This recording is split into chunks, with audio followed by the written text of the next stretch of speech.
Yeah. Mr. Stratis. I'm Detective Sipwitz. This is Detective Clark. We're sorry about your dad. Yeah, thanks. What time was it when you got here? 5:30. Your dad usually here before that? Most mornings by 4. Once in a blue moon, he decided to sleep in, rolling around 5. Can you think anybody might have had it in for him? Anybody get let go recently? About a month ago, he got rid of a guy, but I don't think he'd be the type to do this. I will need a list of all your employees. Your mom still around? Yeah. She and my dad split up years ago. She wanted to travel, see a movie. All he did was work. He gave her the house in Astoria, took care of all the bills. Got himself a little apartment close to the restaurant. He gambled? Oh, never. You know of anybody that he borrowed money from? Not a soul. My father came to this country, he didn't know 3 words of English. Managed to buy a coffee shop, a house, a new car every 2 years on what he earned. On 50,000 orders of bacon and eggs. 100,000 hamburgers. He bought my mother a mink coat, sent my sister to private school, put her through 4 years of college. I could have gotten to it if I wanted. Why didn't you? All I ever wanted to do was work with him.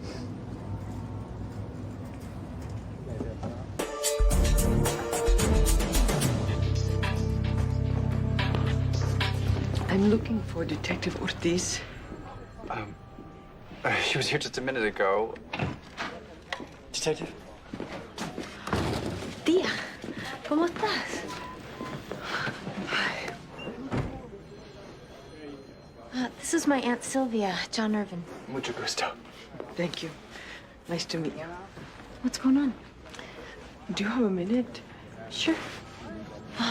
Come on back here. I know that you're busy. I don't want to bother you, but your cousin has me very worried. Which one? Paula. Paula. What happened? Did she get an A-? You haven't seen her in a while. Not that long. She got herself involved with a guy. He's 15 years older than her. He's changed her. How has he changed her? She dresses different.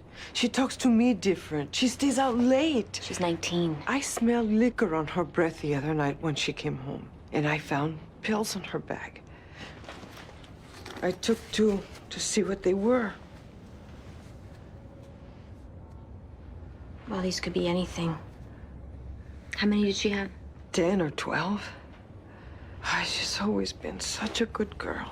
I prayed that this wouldn't happen. I don't know what to do. You want me to talk to her? She doesn't listen to me. I'll come by the apartment after work. If you go by the store where she works, you could meet him too. It's his store. Where is it? I know that it's on Lafayette Street. You know the name of it? Chrysalis. Whatever that means. All right. I'll go by today. No te preocupes. Gracias. We're gonna start with the guy he let go last month who's currently on parole. You call his PO? We got the name of the restaurant he's working at. We're heading over there now. I already got a call from the captain downstairs. This guy's coffee shop was popular with the guys on patrol. We'll keep you posted.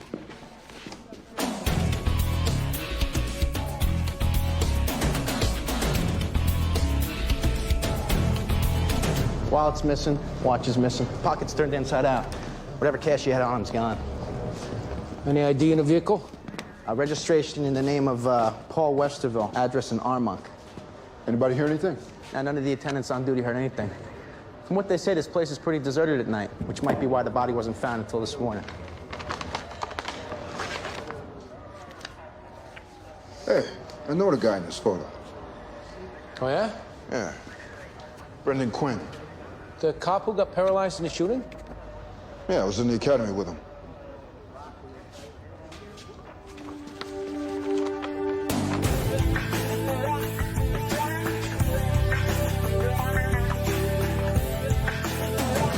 You look good in those ads. Yeah, he gets stopped all the time now. Yeah, people recognizing him. How you guys doing? Good.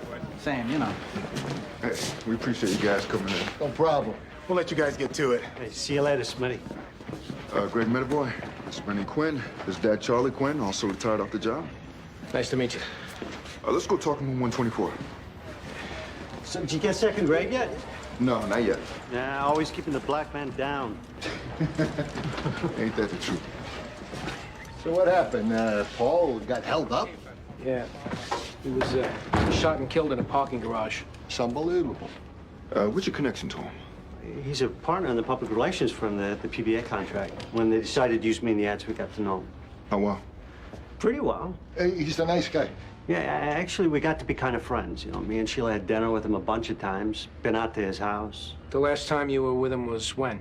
Yesterday afternoon. They had me come into this photographer's studio because they're doing new ads. Sheila brought me in. They spent a couple of hours taking pictures, bit catered lunch, and then we left. Paul was there for a while, and then he left. Did he say where he was going? Yeah, I think he was going back to his office. What, you got a call about meeting somebody? Not that I was aware of. You get any hit off this guy that make you think it was anything other than a straight-up robbery? No, I didn't. All right. Well, thanks again for coming in. No problem. Hey, we want to have you at the house for dinner one of these days. Try inviting me. Sheila's going to call you. All right. It's good seeing you, Mr. Quinn. You take care.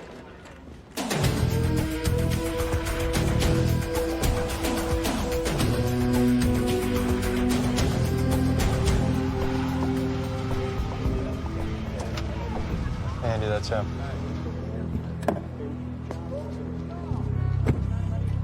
Hey.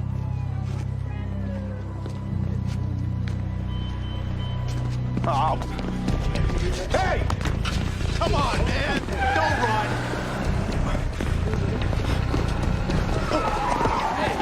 Stop running! Oh, man, you're just making things worse. What'd I do? What did I do? What do you mean, what'd you do? Smoking a joint for starters. Oh, you gotta be kidding me. Yeah, make me run, that doesn't help either. What the hell is wrong with you?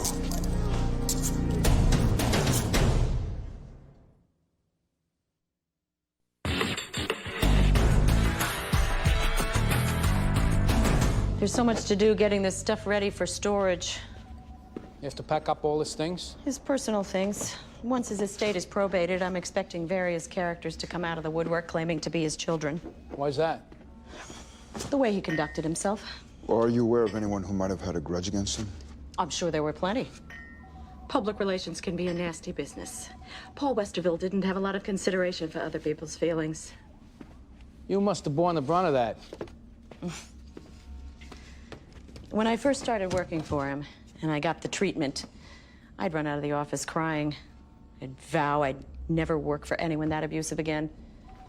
He'd apologize, give me a raise, and after a while, it got so he needed me. I organized his life. I put up with him, and he learned. Yell at everyone else. Me, you don't yell at.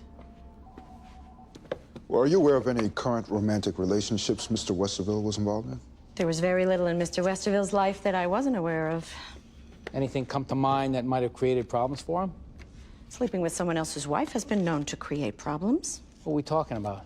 The wife of this young police officer who was paralyzed, and it made me sick. You know if anyone else knew about that? The officer's father knew. How do you find out? I told him.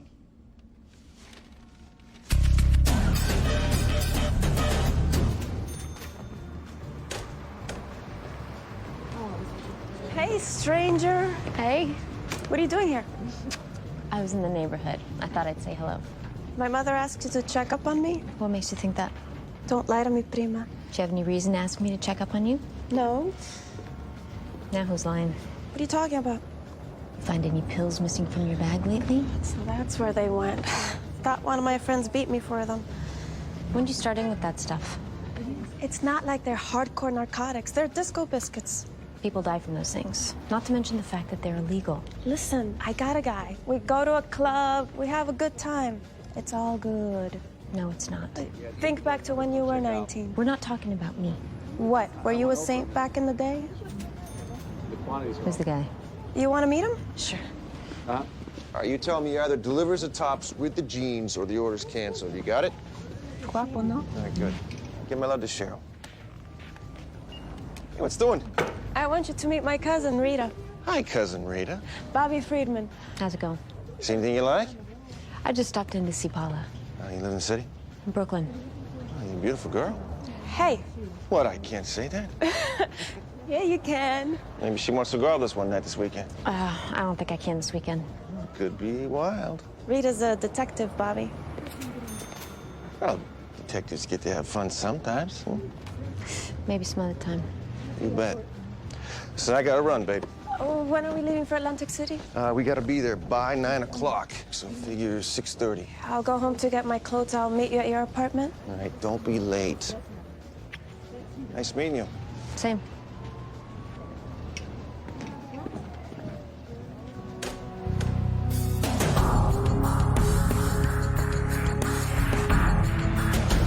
Where were you last night, Antoine? With my girlfriend. Didn't go out? Didn't go out. When Gene Stratis fired you, did he owe you money? What happened? Somebody robbed him and y'all think it was me? Somebody killed him. And you think that's me? We're not ruling it out. I don't believe this. Why'd he fire you?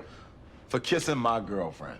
No, you gotta do better than that, Antoine. I'm telling you, he usually come in at 4 to stir up the grill. One day he asked me to do it. I knew I couldn't get up that early, so I just stayed up. Came in with my girl. He walked in on us making out. Said she gotta get out. Rough, though. I told him he was out of line. One thing led to another, and I'm out on my ass. So he was disrespectful to your girl. And I wasn't gonna let it go, that's right. His bim come around, I'm nothing but nice. He can manage to be nice to mine. What's his bim's name, do you know? Margot something. I don't know her last name. This was a serious relationship he had? I guess so, I don't know. He said he took out an insurance policy for her because that was the way to keep him in line. Fat Greek, stains on his pants and a hearing aid telling me how to keep him in line. Anyone besides your girlfriend can vouch for you being home last night? My parole officer called around 11. You're gonna have to stay here while we check. You gonna tell him about the joint? Telling us the truth will leave it be our little secret.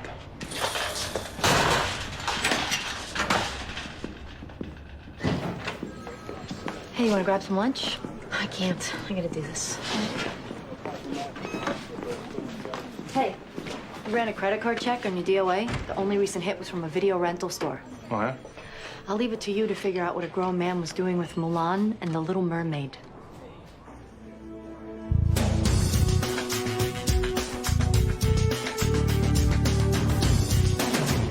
Thanks for coming in, Sheila. Want to have a seat. Sure. Now, you know about Paul Westerville. Yeah, Brendan told me. It's awful. How well do you know him? Just from his doing those ads that Brendan was in. You see when they were taking pictures, that kind of thing? Uh-huh. There were a lot of calls from his cell phone to your cell phone. I'd make the arrangements. Look, he'd sometimes call you 2-3 times a day. Well, with getting parking for the van and this and that, the arrangements could be complicated. Was there something going on between you two? No. Look, Sheila, this is a homicide investigation. If you're lying to us, we're gonna find out.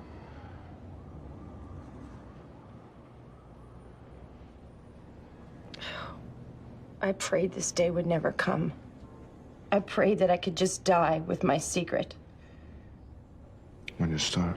Last summer, Paul rented a house out in Bellport. He'd have us there for the weekend. We'd drive into town, get stuff for dinner, and he'd start in. This one time, he got me in a weak moment. Was that the one time, or were there other weak moments? There were other weak moments. Who else knows about him? As far as I know, no one does. I'm 28 years old, you know. I have physical needs. Yeah, we're not here to pass judgment. Brendan and I were a normal couple until this happened to him. I'm sure it's difficult. I drive him places. I take care of him. I clean up after him. And I love him more now than I loved him before, and I was sick in love with him before. But yeah, it's difficult. Sometimes it's real difficult. Does Brendan have to find out? Let's hope not.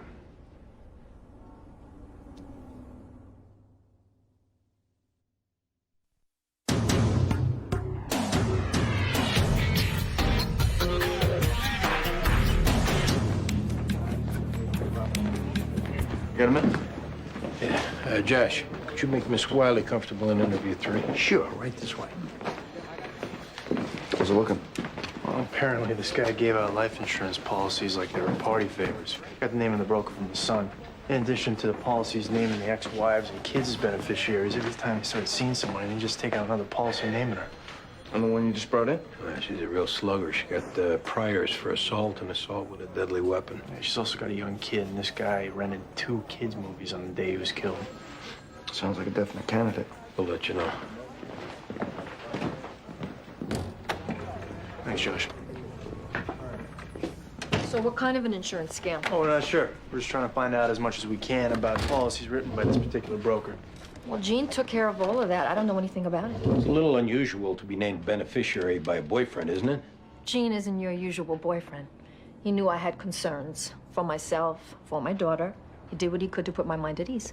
How old's your daughter? She's 10. Where were you last night, Margot? Why are you asking me that? Part of the investigation. I took JC to her figure skating lesson, then I took her home. Did you go out at some point? No, I didn't. And what does any of that have to do with an insurance scam? Gene Stratis was killed last night. Don't tell me that. Did you go over there last night, Margot? How was he killed? If you went over there with your daughter at some point last night, you want to tell us that. What, well, you think I killed him and I'm lying? Here's what we're looking at, Margot. You were arrested for assaulting your ex-husband. That was self-defense. You were arrested for threatening an ex-boyfriend with a knife. I was having a lot of problems at the time. You were the beneficiary of Stratis's life insurance policy, and we have reason to believe that there was a child present in his apartment. I don't go there with my child. Why is that? It was best he wasn't around her. Girl children were a problem for him. You mean sexually? And you still continued to see him? I don't know that he ever acted on his temptations. I don't think that's true, Margot. He was very good to me. Now, that might not sound like very much to you, but in my stage of the game, it meant a lot. I'm sure it meant a lot to every woman that he took out a life insurance policy for. But we're gonna look into those women. And what do you want to bet? That every one of them had a young daughter, too. I kept my daughter away from him. Except when you didn't. He couldn't do just anything. I was very clear with him about what I was and was not willing to tolerate. In other words, no penetration. Of any kind, that's right. Did he forget? Or did it just turn your stomach that you were letting him do what he did? Maybe that was enough for you to stick the knife in him. Last night, I took my daughter to her figure skating lesson. You're gonna stay here while we verify that.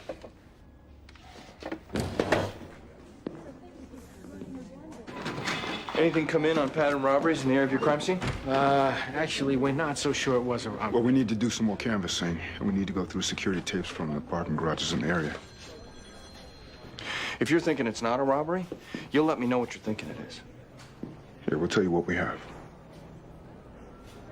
Ortiz, in my office.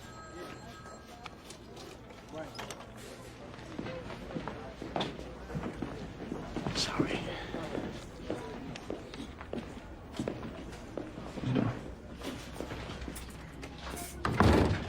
You run a guy named Robert Friedman through BCI?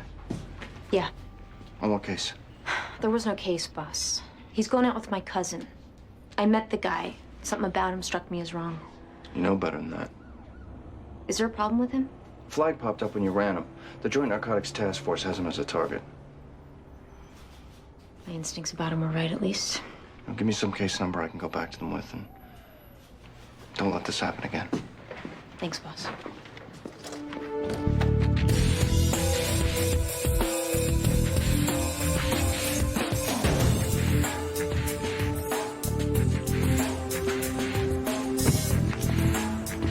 Thanks for meeting me, Ernie. What, are you kidding me? I've been waiting for this phone call ever since I heard you were single. Oh, will it disappoint you terribly to find out I have a favor to ask? No, baby, what do you need? There's a guy named Bobby Friedman my cousin's been seeing. I ran him and found out he's the target of a narcotics investigation that your unit's conducting. I just want to know what he's up to. This the Bobby Friedman that owns a clothing store? Right. This stays between you and me, right? Absolutely. I'm taking him down tonight in Atlantic City on $500,000 worth of ecstasy. Guess I won't need to worry about him too much longer, will I? Now, let's get back to you being single. Thanks, Ernie. I owe you one.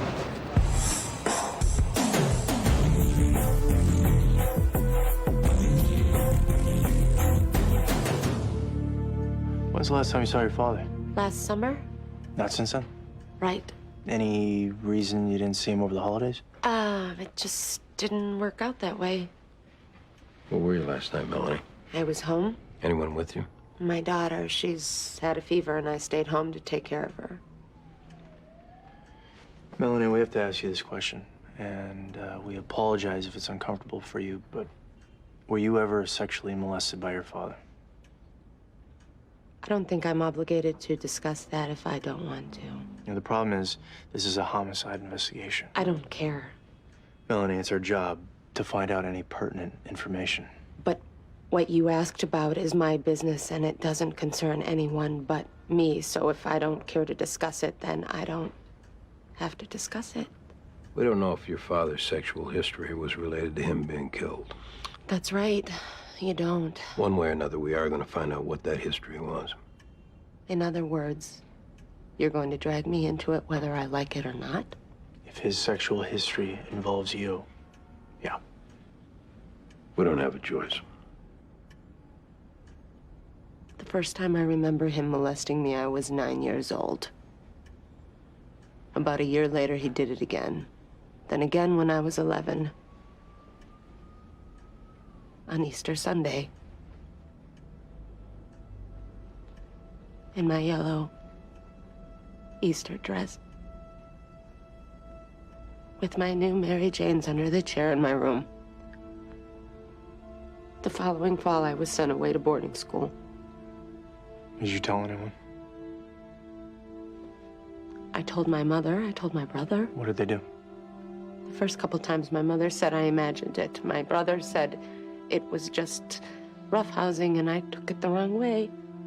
When I ran away after that Easter Sunday, my mother decided I was crazy. She sent me to a shrink. And then because I begged her and because the shrink said it was a good idea, I was sent away to boarding school.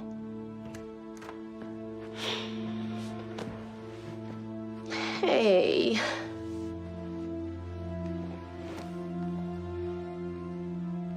She's never seen him, and now she never will.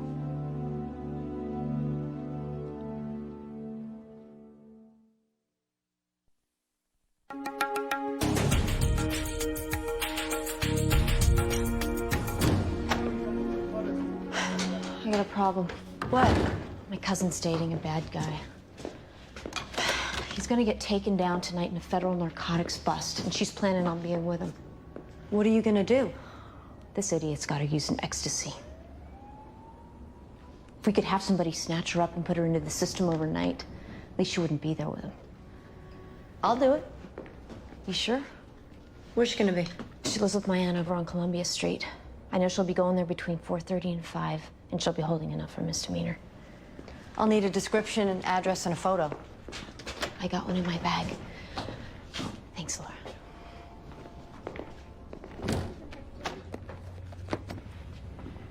I don't know how much help I can be. I hadn't seen Jean in quite some time. What was the relationship between Jean and your daughter? Not very good. Why was that? Melanie had difficulty growing up. She was kind of a sad child. I think she always felt as though her brother enjoyed a closer relationship with Jean than she did. Well, she claims Jean molested her. I know she does.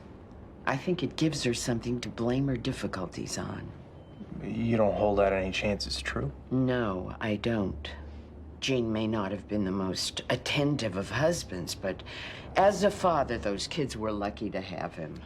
Is your daughter capable of killing him? No. She seems to have a lot of anger towards him. It's not something she would do. She's not a violent person. She's quiet, shy.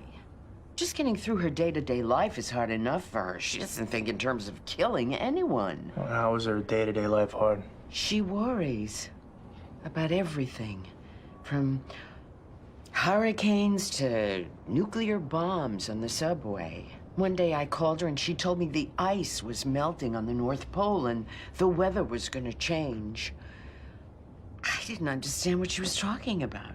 Did she worry about her daughter? Oh, constantly. It was only in the last year that she let her stay overnight with me. And because the girl absolutely adores her uncle, once in a great while, she lets her stay with my son.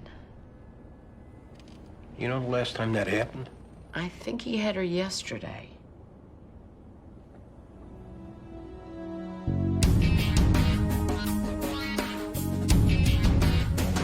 If we were narcotics, this would be like shooting ducks in a barrel.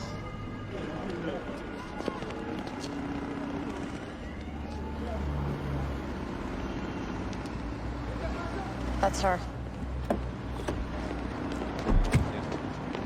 Police, we need you to come with us. What is this? Who are you? We're detectives. Did you just engage in a drug transaction? No. This is a known drug location. I live a block away from here. I was just coming home from the subway.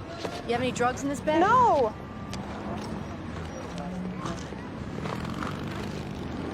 What are these? Nothing. They're not even mine. Whose are they? Put your hands behind your back. Am I under arrest? Yep.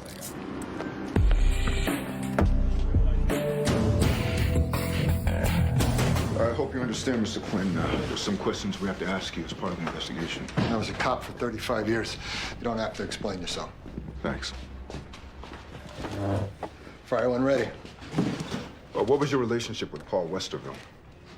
I didn't have a relationship with him. He had a contract with the PBA. Used my son a few times in the ads. If I was there, I talked to him. That's it. Can you tell us where you were yesterday? This one's moving in for the kill, isn't he? It's a standard question. I know it's a standard question, Johnny. Where was I yesterday? I did some chores around the house in the morning. I walked over to the OTB on Springfield Boulevard in the afternoon. I grabbed myself something to eat at the Scopy Diner on Northern Boulevard. And I was back home by 8 o'clock. Well, we have evidence that your car was in a parking garage in Manhattan yesterday. I don't know where you got that evidence from. As far as I know, my car was in Queens. Well, it was ID'd on a video from a security camera in the parking garage. It wasn't me. They're your plates on the car. My car is parked on 221st Street. Once a week, Tuesday mornings between 10 and 12, the street sweepers come, and I gotta move it. Other than that, it sits. And you're telling me it was in the city? Old habits die hard. I still leave my keys over the visor. Maybe somebody took it, brought it back. And I didn't know nothing about it. What kind of relationship do you have with your daughter-in-law? Excellent. Were you aware of her behaving in any inappropriate manner with regard to your son? No, I'm not. Did you ever have a conversation with Paul Westerville's secretary regarding your daughter-in-law? No, I did not. She claims to have told you that Paul Westerville had an illicit relationship with your daughter-in-law. She's mistaken. Is she also mistaken about you going to see him after she told you that? Right. She's mistaken about that, too.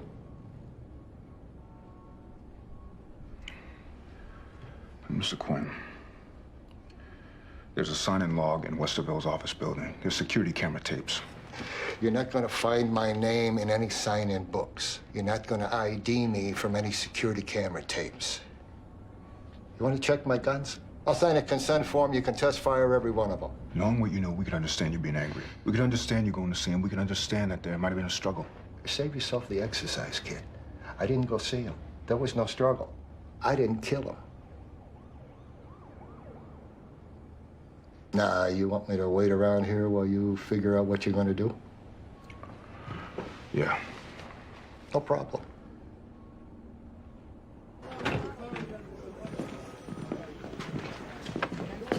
What do we know now? Nothing solid yet. The father did it. I don't know if there's enough to convict, but there's no doubt he's it. I'll talk to the DA. You know, one thing is, the reason why he killed Westerville is because his son's wife was having an affair with him.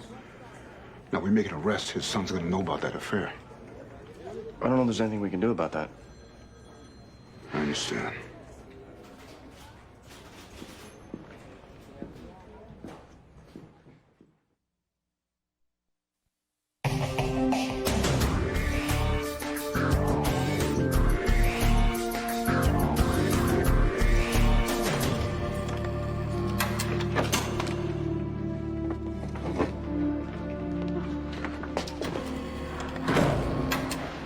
Can you get me out?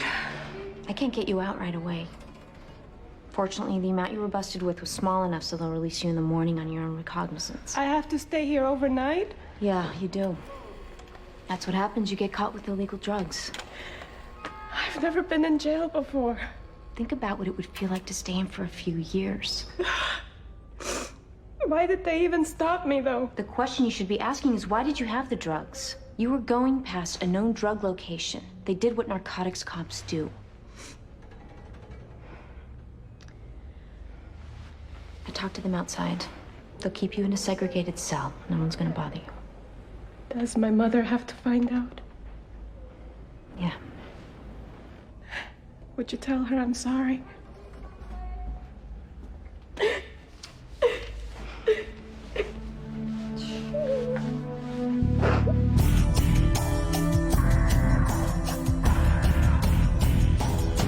You were taking care of your niece yesterday, Alex? My sister had to work late, so she parked her with me for a few hours.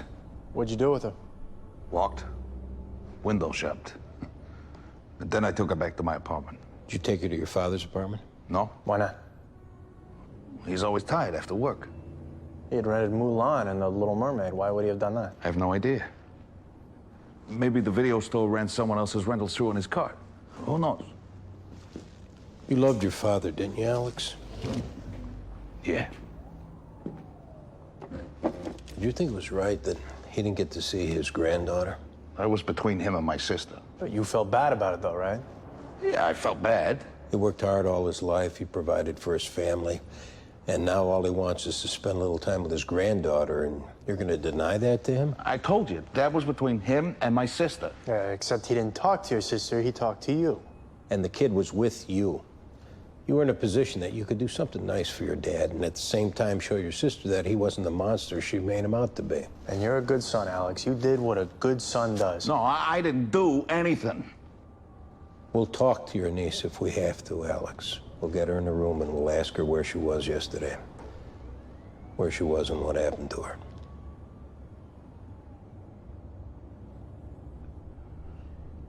He wanted to give a dinner. And he wanted it to be just the two of them. And what did you find when you came back for her? She was sitting on the couch. The movie was playing in the VCR, but she wasn't watching it. He was in the other room. All she said to me was that her underpants ran backwards. What did you do? I told her to go into the bathroom, to turn it back around. I took her home to her mother. And you went to your dad's coffee shop to confront him? I had to ask him, you know. I had to hear from him what he did, if he did anything. And what did he tell you? He got this weird, ashamed smile on his face. He said, sometimes we make mistakes. Yeah, like I made a mistake with him. Like all those years ago when I stood up for him to my sister, tried to convince her that it didn't happen. Stood next to my mother and said, Pop would never do that. Now here's this little kid. And because of me. She's got that same look on her face that my sister had. I grabbed the knife and I stuck it in him. He looked at me like, how could you do this to me? I don't know, Pop. How could you do that to them?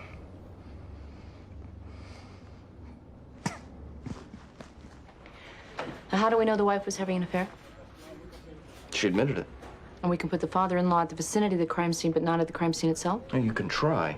He claims not to have used the car all week, and that if it was in the vicinity of the crime scene, somebody else drove it there.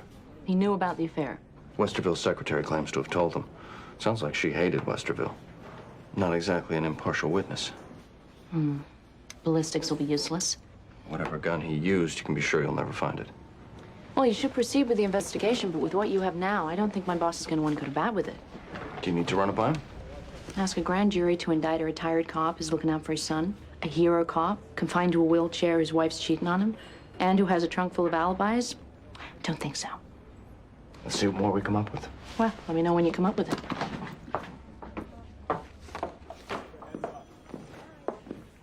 Hey, good looking. Hey. What makes you think I was talking to you?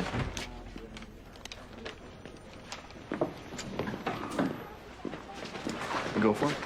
He found out his father molested his niece. He's writing up his statement now. That'll knock it down to manslaughter. He's still gonna do 5 years. There's nothing we can do about that, unfortunately. Oh, Brendan Quinn left a message for you. Dinner at 8. Just like the play. You've given me everything you got on this. Yeah. If that's true, I don't see a case against Charlie Quinn making. I'll go kick him.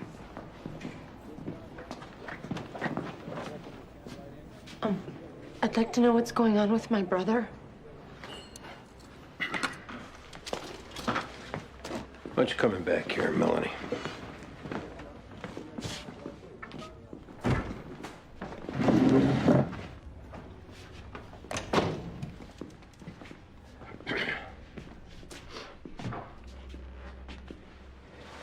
Your brother's confessed to killing your father.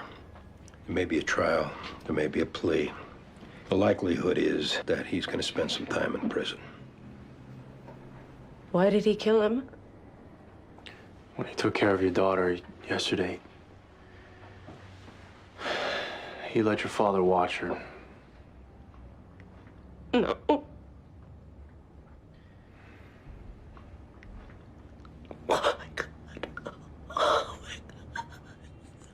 Your father's not gonna do this to anyone else. But he did it to her. He did it to me, and now he did it to her. He did it to a bunch of kids. That's awful and terrible. And I wish we could have nailed him long ago. But now you have a chance to do for your daughter what your mother never did for you. The damage has already been done. I can't do anything about that. You can tell her that she doesn't have to keep it a secret. Tell her that you know she isn't crazy. You know she isn't making it up. That she has nothing to be ashamed of. Where is my brother now? He's inside. I'd like to talk to him. You may want to wait on that. I'd like to tell him I'm not angry at him, and I think he needs to hear that now.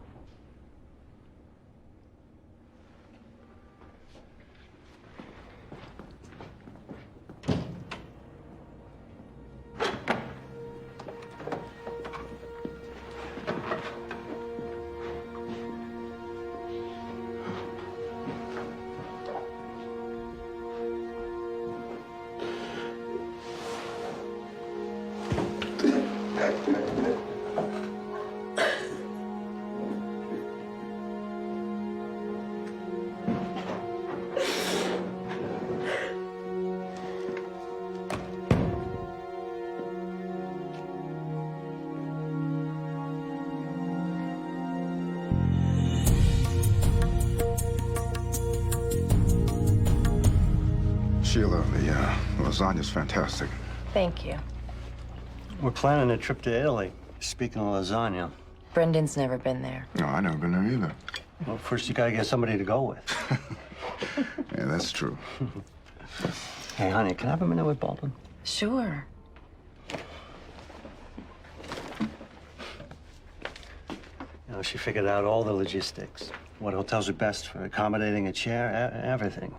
That's great.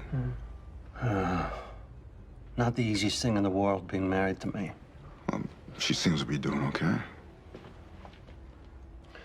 I want you to know I had a little talk with her. Also with my father. I let them both know that I can accept certain things. What are we talking about, Brendan? My wife loves me. I don't have any doubt about that. We talk, we laugh. There's a million and one things we know about each other that no one else in the world will ever know, but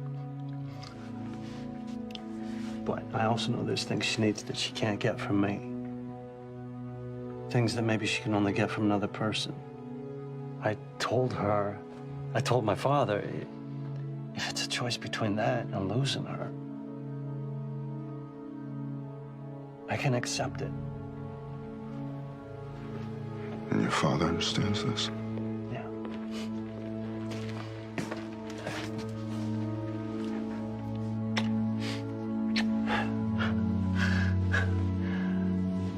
I'm the luckiest guy in the world.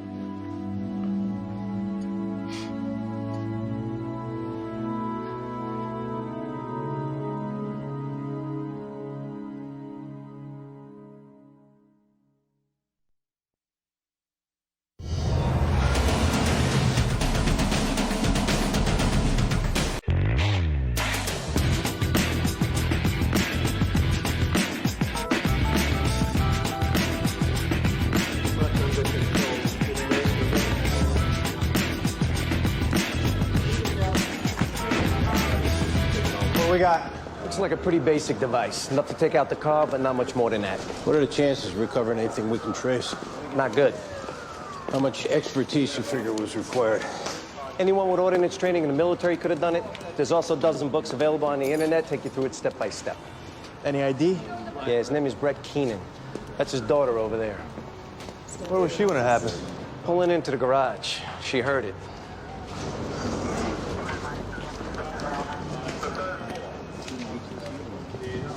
Miss Keenan, is it? Right.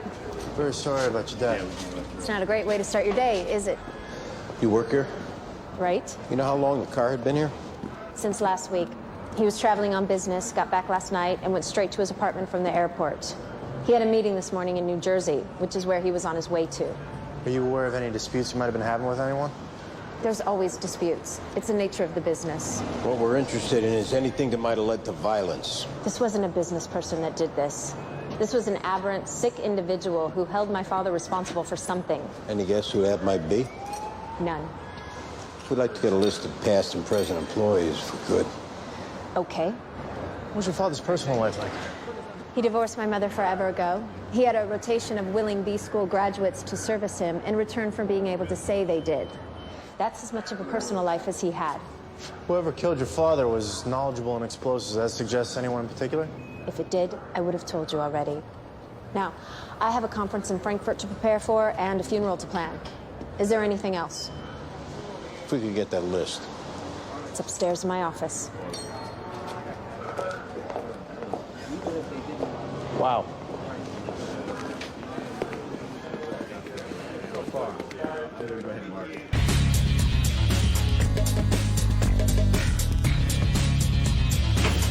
Bomb went off when he started the ignition. Yeah, the car had sat for almost a week, so there was plenty of time to rig the thing. Any history of threats? Not that we know of.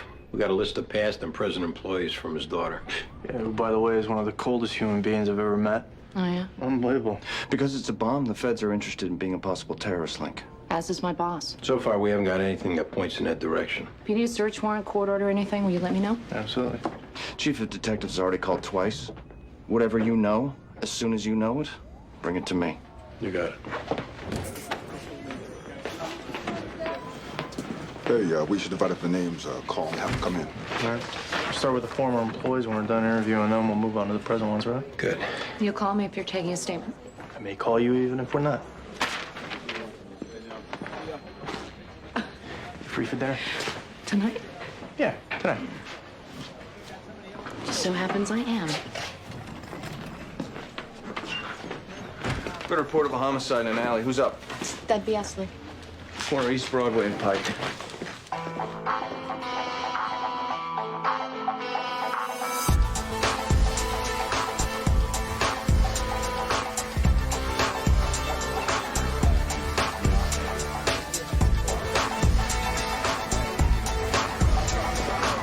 Eddie. Hey, what do you got? White male, looks like he's in his teens. Apparently beaten to death. How'd the job come in? Sanitation worker over there found the body around 7.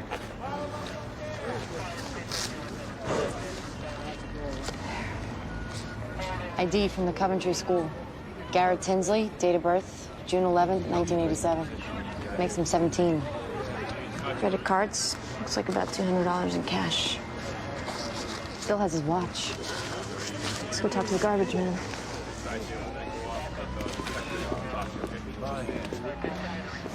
Hey, found the body? Yeah. What time? About 6:45. I see kids up here all the time smoking dope and whatnot. Ever see this one? I didn't look at his face. Do us a favor and look. I'd really rather not. I gotta think about dead people. I think of the family. I can't stand it. Just see if you recognize him.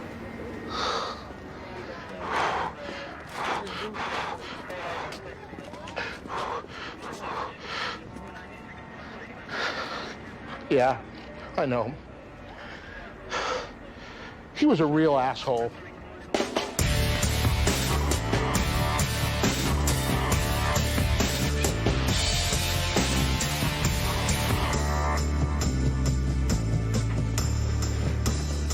Hey, Al. Phil? Phil Beckett? That's me. Detective Meadowboy. Why don't you come this way? Sure.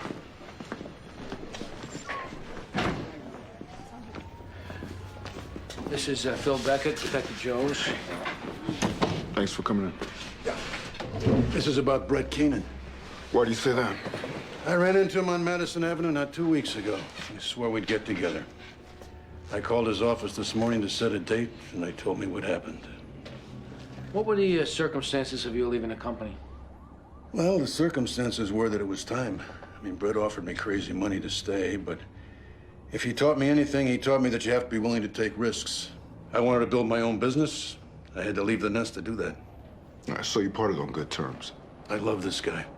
He's 10 years younger than me, and I considered him my mentor. I just hope his daughter won't have to see his body all burnt up. I'm sure they'll do their best to spare her that. Now, what was your position exactly? I was in cost accounting, personnel, long-term planning. Brett would send me in to put out fires, basically. I was his go-to guy. That's what he called me. Can you think of anyone Brett dealt with who had a knowledge of explosives? I'll tell you what comes to mind, and you can make of this what you will. He was down in Colombia last year to try to nail down the contract to provide cell phone service. Now, I know he had dealings with the government. I know that all kind of shenanigans go on down there, and I happen to know that he had a problem with his security service. You know what the problem was? I do not. Excuse me just a second. Yeah. Yeah, well, tell him to get the figures from Howard, keep on going with the report, and I'll find time for him by the end of the week. Call and tell him I'm running 10 to 15 minutes late. Yeah. Sorry. Yeah. So if we need information on any of these names, where do we reach you? All right, forget about these office numbers. Just call my cell phone. I'm reachable 24 hours a day. Thank you.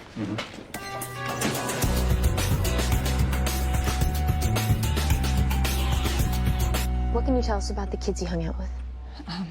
Ordinary kids. Nice kids. Just want to sell everything and move away from here. I know. Did anything happen at school that you think might be related to this? He went to Coventry, for God's sake. Oh my God. There's his backpack. He brought it home from school yesterday and left it there. Inez? Was he around any kids who didn't go to Coventry? If they didn't go to Coventry, they went to Fieldston, or Dalton, or Collegiate. Was your son into drugs at all? Pot, like any other teenager. What a waste of a life. Would you know where he would have gotten pot from? Oh, for God's sakes, it's on every street corner. Is that what you're going to focus on, that he smoked pot? We're trying to figure out who killed him, sir. If we know it was a drug deal, that might lead us to them. Stop saying that. Garrett wasn't involved in drugs or drug deals or anything like that. Inez? Yes, sir. Do you take Garrett's backpack out of here, please? Garrett was a good kid, wasn't he, Inez? Yes. Inez knew him his whole life. We pay for her son to go to Coventry with Garrett. That's very generous of you. It was Garrett's idea. That's the kind of kid he was.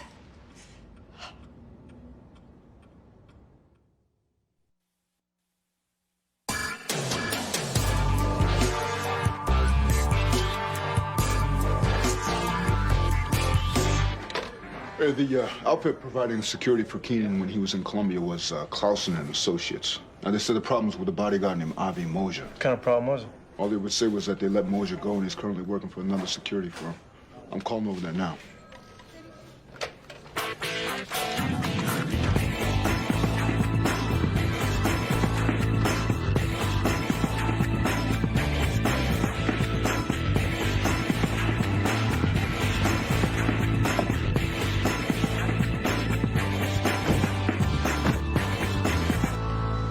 Avi Moser. Who's asking? Detectives Clark and Sipowicz. What's the problem? There's no problem. We just need to talk to you. So talk. No, we're not going to talk here, Avi. We need you to come with us. I got a guy inside on bodyguard for him. This your partner? It's 2 men on the door. Okay, I got another bodyguard inside. Right. Let your partner call for a replacement. Tell him I'm going with him. You understand, for our safety, I got to ask you for your guns before you get in.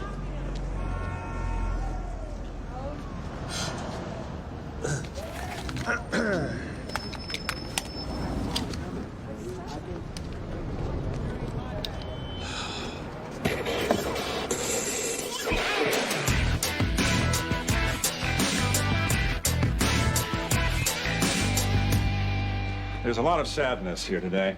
People crying, holding each other, trying to make sense out of what happened. What can you tell us about Garrett, Dr. Weaver? I didn't know him too well. His records indicate that while he wasn't an outstanding student, he did the work required of him. Never failed any courses. Any problems related to drugs? None that I know of. It should be noted that at Coventry, we have a zero-tolerance policy regarding drugs. What does that mean, exactly? First time you're caught, it's an automatic suspension. Second time, it's an automatic expulsion. Can you tell us anything about the crowd Garrett ran with? I think it's fair to say he was among the more popular, socially active students. With a fair amount of money. His family was always quite generous to the school. I assume to Garrett as well. Do you think it was possible that someone was shaking him down? Well, anything is possible. I would doubt, if that was the case, it was another Coventry student doing it. There are families here with a lot more money than the Tinsleys. Was Garrett ever in trouble for anything other than drugs? We make it a practice here to keep our student records confidential. You know that if necessary, we can get a court order. I don't think there is anything in his records that relates to this. Dr. Weaver, with all due respect, this might not be something you're in a position to know. What I am in a position to know is that families who entrust us with their children expect us to be discreet about what happens here. One of those families' child was just killed. I can promise you that discretion is low on the list of things they're currently expecting from us. That means if you force us to get a court order, we're going to comb through not only the records of Garrett Tinsley, but of every student that Garrett came into contact with. 6 months ago, Garrett and a female student were discovered in an empty classroom engaging in sexually inappropriate behavior. Both students were required to write a letter of apology to the school. Both were given a warning that if any such subsequent incident occurred, both sets of parents would be notified. What's the girl's name? She comes from a good family. I know this would cause them a lot of pain. We'll be as discreet as possible. Her name is Quinny Stein.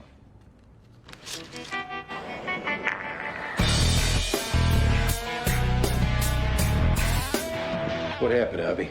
You and Brett Keenan didn't get along? In Bogota, you have bodyguard with you 24/7. Who knows? Maybe concerned Israelis. That sound likely? Why not? I can't stand them, and I am one. When's the last time you saw him? When I leave Bogota. No contact since then. No, why? Somebody threatened him? You think it's me?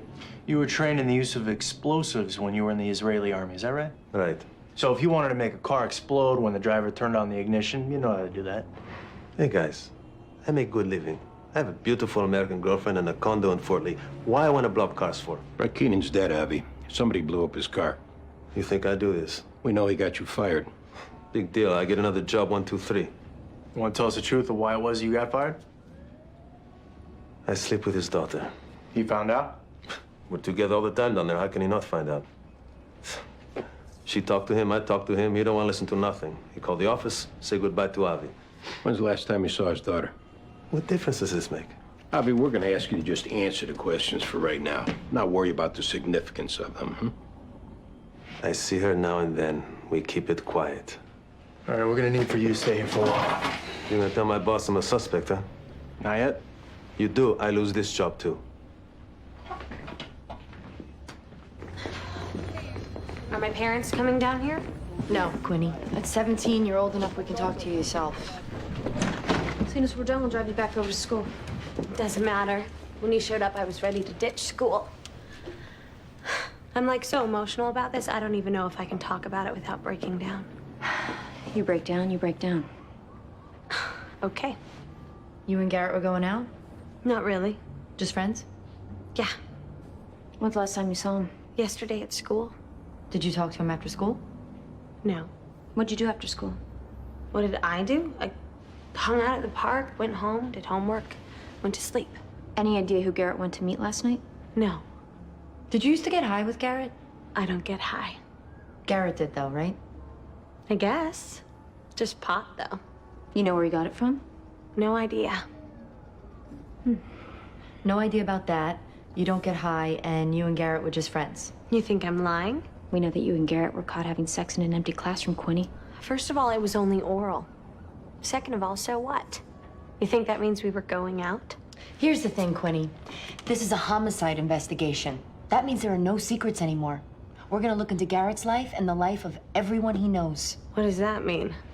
It means we're going to talk to your friends, your parents, anyone who might conceivably know anything. Okay, please don't tell my parents about that.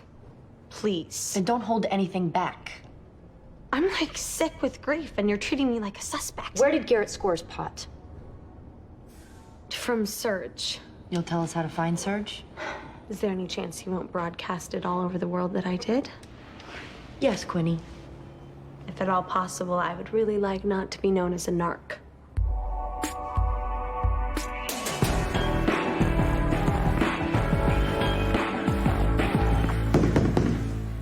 Who's there? Police. What's the problem? There's no problem. We just want to talk to you.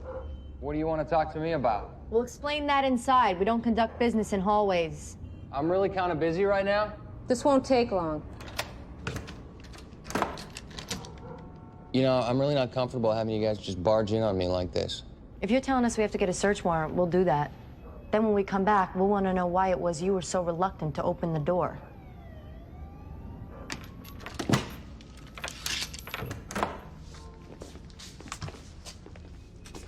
How do you know Garrett Tinsley, Serge? From around? Overlapping social circles, that kind of thing? Did those social circles ever overlap into drug sales? No, they didn't. Can I help you with something? I'm fine. Just answer her questions. You're fine, but you're looking at my bathroom? I want to make sure there's no one else in here. When's the last time you saw Garrett? I have no idea. Where were you last night, Serge? At a party in Williamsburg. Until what time? Where are you going? Thought I heard something. Hey, relax. I'm not gonna relax. She has no right to go in there. Look at this. The Brooklyn Botanical Gardens. Now we have a problem.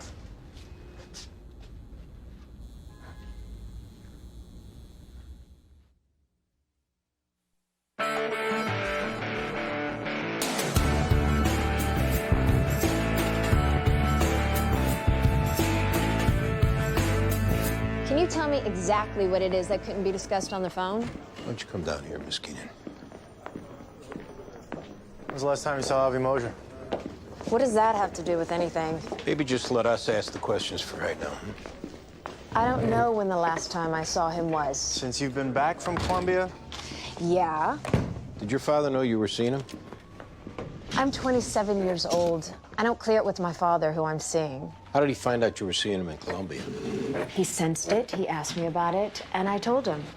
In retrospect, I shouldn't have done that. Why would it represent a problem? Because it was a distraction. Daddy wanted me concentrating on business and Avi concentrating on bodyguarding. Did Avi ever look for you to make it right? Why would he do that? I'm not his mother. He got fired, boo friggin' who. Go out and get another job. Speaking of that, we wanted to go over some people that were on the list that we got from you. God, now? Yeah, now. Well, I don't have time now. And where did you find out about Avi? We heard there was a problem with one of the bodyguards down in Colombia. Who even knew about that? A colleague of your father apparently knew. I know all my father's colleagues. I can't imagine any one of them paying attention to something as trivial as a bodyguard. Phil Beckett. I would hardly call Phil Beckett a colleague. What'd you call him? An idiot. A flunky. My father couldn't stand him. He worked there 11 years. Yeah, performing marginally at best. When my father decided to clear out the dead wood, he was one of the first to go. He said they parted on good terms. If you call being escorted out of the building by security good terms, then they did. Now, who else do you want to know about?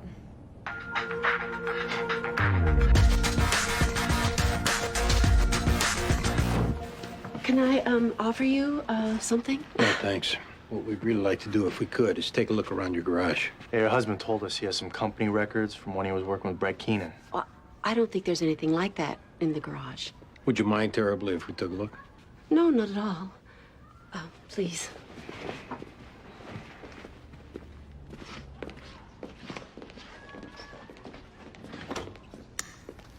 Where's your husband working currently, Mrs. Beckett? His office is over by Columbus Circle. It's his own company? Yes, it is. He very much wanted to be his own boss after he left working with Brett. Well, we haven't been able to get in touch with him at any of the numbers that he gave us. Oh, well, you know, for some reason, he's had nothing but problems with the phones in that building. He's also not answering his cell phone. Well, maybe he had a meeting. You know what your husband's doing with ammonium nitrate? Well, you know, he comes in here at night and he gets involved in so many different projects, I've lost track. You really have to ask him. When's he due back? Well, unfortunately, he's leaving for the airport this afternoon. He has a meeting in Atlanta in the morning, and he said he was making a 5:30 flight out of LaGuardia, so. We're going to need you to come with us, Mrs. Beckett. Why? No, what's going on here? We need you to help us find him. Please.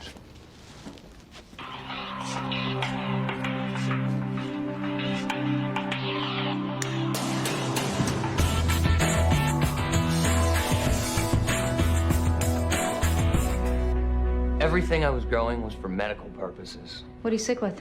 Chronic fatigue syndrome. That's for real. I also like to be able to provide it to other people who are sick. Maybe so they suffer a little less. Is that so wrong? You provide it free of charge? Compare my profit margin with the drug companies, I come off like Mother frickin' Teresa. All right? Did you provide pot to Garrett Tinsley? I have a confidential relationship with my customers. I do not divulge. You said you went to a party in Williamsburg last night. What time did you leave?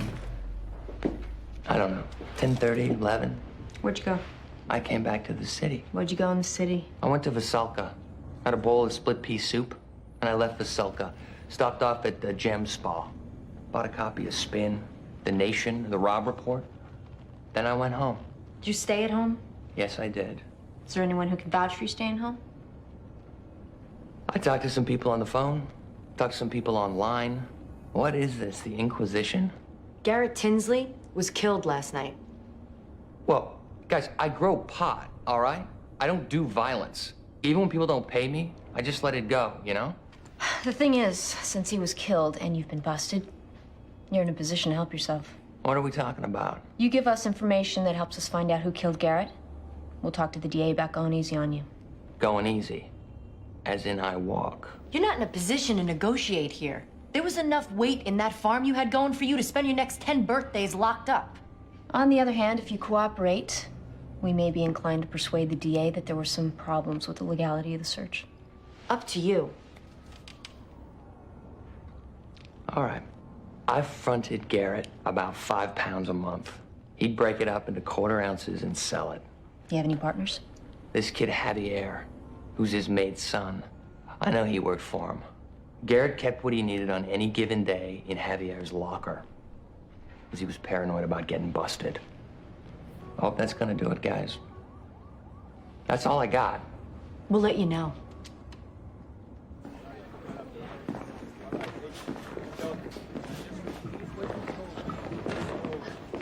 Can I talk to you privately? Let's go in here.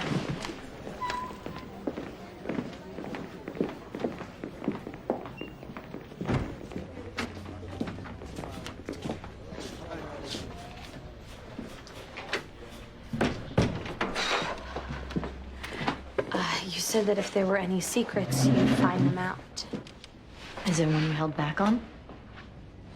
Garrett got me pregnant. Even though I would have had to leave school, and even though it would have completely turned my life upside down, even though everything, I wanted to have that baby. He talked you out of it? He said he'd say it wasn't his.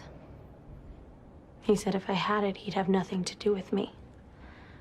I couldn't tell my parents. They wouldn't have let me keep it, and they wouldn't have let me have an abortion. They would have made me have it and then give it up for adoption. Or thrown me out into the street. Who made the arrangements? Garrett's maid. She took me to a clinic in Washington Heights after school. And when it was over, she took me home. She was crying. I was numb. Garrett's proud of it, though. He'd never do it around me because I'd kill him, but I've heard that he brags about how he did the deed and then he had to take care of it. He took care of it. He was playing basketball that day.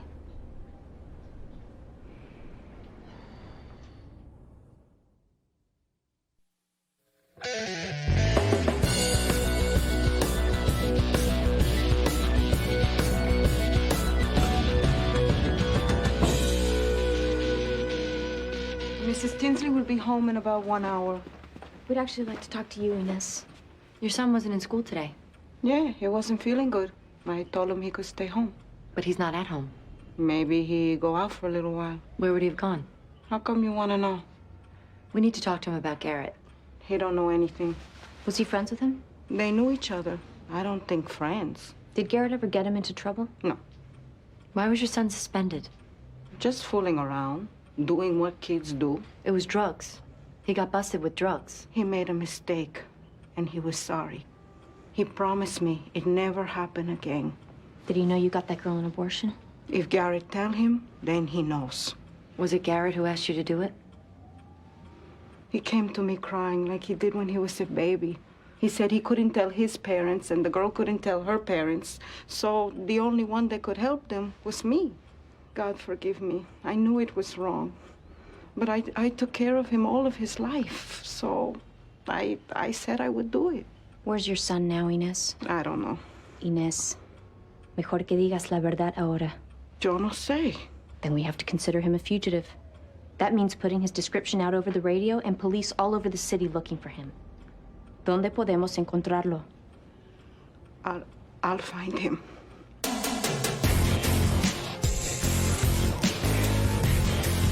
Whatever you found in that garage is going to get thrown out because you didn't get a warrant. We had consent. When it's her husband standing trial, you don't think she's going to deny that? We're getting the warrant. It's too late. You had any suspicion, you should have gotten it before you ever set foot in there. But you know of a judge who would have signed a warrant on our mere suspicions? You got a DA who's been camped out here all day on this case. She would have drawn it up. She still got to get a judge to sign it. Before we went in that garage, we had nothing. Yeah, let's just hope we can find the guy. But what you better hope is that you get a confession. I told Francine that the most important thing now is that we speak to her husband directly. The thing is, he's got to be in Atlanta. Well, Atlanta might have to wait. Well, but he said he was meeting with the Coca-Cola people. Mrs. Beckett, we're very concerned that whoever killed Brett Keenan may be going after your husband next. Why would they do that? Your husband was Brett's go-to guy, right? Well, that's what he used to tell me. Yeah, so for that reason, we think he may be marked. Oh, my God. You have to help us find him. Well, why can't you just call him and tell him all that? We don't want to spook him. Sometimes people hear something like that and they do something foolish. They might get themselves killed. Well, what can I do?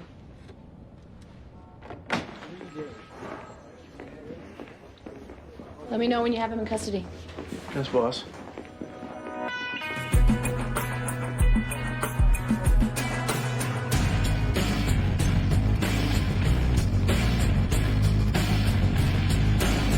If he sees the calls coming from your cell phone, chances are he'll pick up.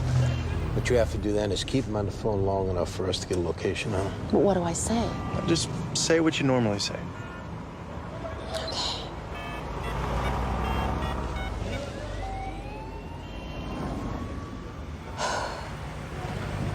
Hi, honey. How are you? Oh, I don't know. I was just thinking about you. Thought I'd call. Well, I thought maybe we could take a drive this weekend. You know, go upstate, look around those junk stores that you like so much. You'll be back from Atlanta by the weekend, right? Keep talking. You know, I'd like to come with you on one of these trips sometime. No, you wouldn't have to be responsible. While you're working or at your meetings, I could go, you know, sightseeing, shopping. Yeah, okay, next time. Okay, honey. Well, I love you and have a safe trip. Bye. 9th Avenue, 23rd Street.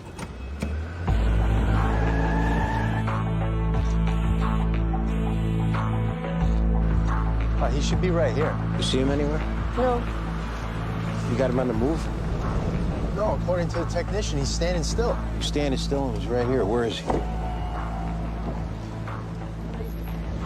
my God. You see him? Yeah, he's right there. Where, in the cab? Yeah.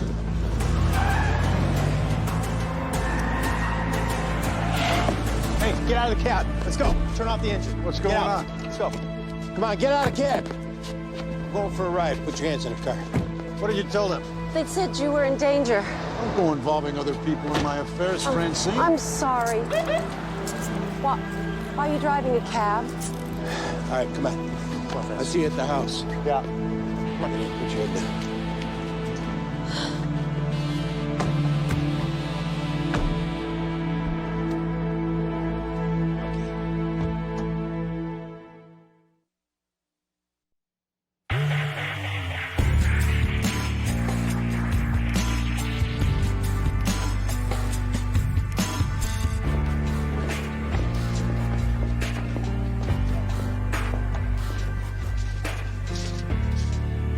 May I help you? This is my son, Javier. I'm Detective Ortiz. This is Detective Murphy. He wasn't running away or nothing. Okay, we're gonna talk to him for a little while. I can be with him, right? It'd be better if we talked to him by himself. But I would like to be with him. No one's gonna hurt him. Just to be there when you talk to him, that's all. I don't say anything. Mamá, está bien. Puedo ir solo. John, would you see if she'd like anything? Of course. Can I get you something?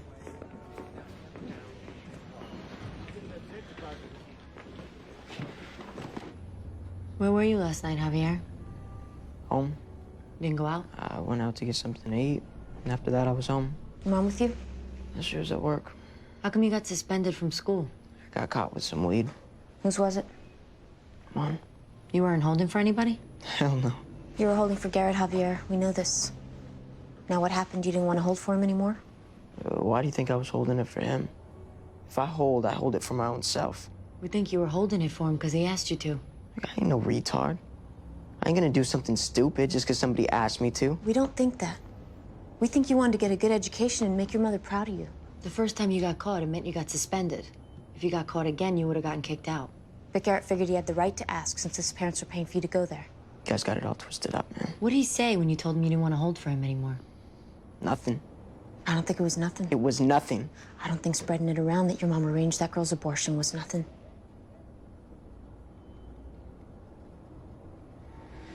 My mom been wiping his ass since he was a baby. And now he's all grown up. He figured the same way my mom worked for his parents that I'd work for him. What did he say when you told him you didn't want to do it anymore? That either I kept the weed willingly, or that he'd plan it on me. I mean, if it was the word of a kid whose parents paid 2 tuitions and gave $20,000 a year on top of that, against the word of a kid whose mother was a maid, who did I think they'd believe? What'd you tell him? That I would take my chances. That's when you brought your mother into it. And he knew she was ashamed of doing that for that girl. He said his parents would fire us if they knew. He said to keep me in school with all those rich white kids, that he'd have her turning tricks out on 116th Street. That he'd have her down on her knees. Is that when you hit him, Javier? She raised him, you know? More than his own parents did. She raised me and she raised him, and one of us had to stand up for her.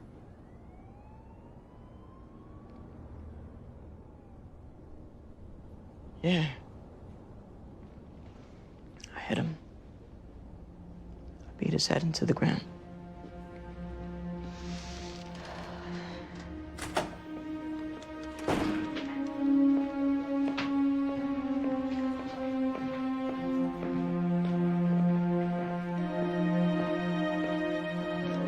Where is he? He's gonna have to stay here for a while. What did he do? It was him who killed Garrett, Inez. You don't need to spend a lot of money on a lawyer. Let legal aid provide one if you're not happy with them. You can always switch. This is murder. It's probably manslaughter. Prison. Maybe. There were extenuating circumstances. Your son's a good boy. The court might be pretty sympathetic. What were they? What were these extenuating circumstances? Your son can tell you that.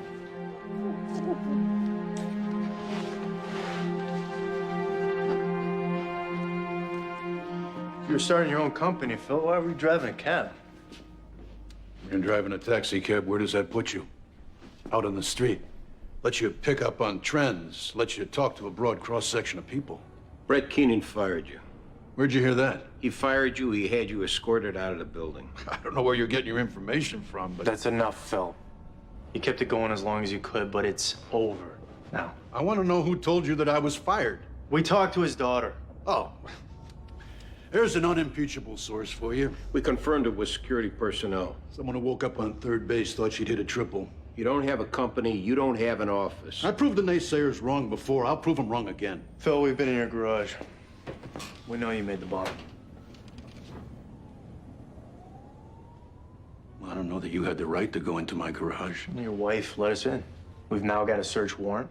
We've already found explosive chemicals. We're gonna find diagrams. That part is over. What you want to do now, Phil, is to be truthful and try to cut the best deal you can with the DA. Make this as easy as possible on your wife.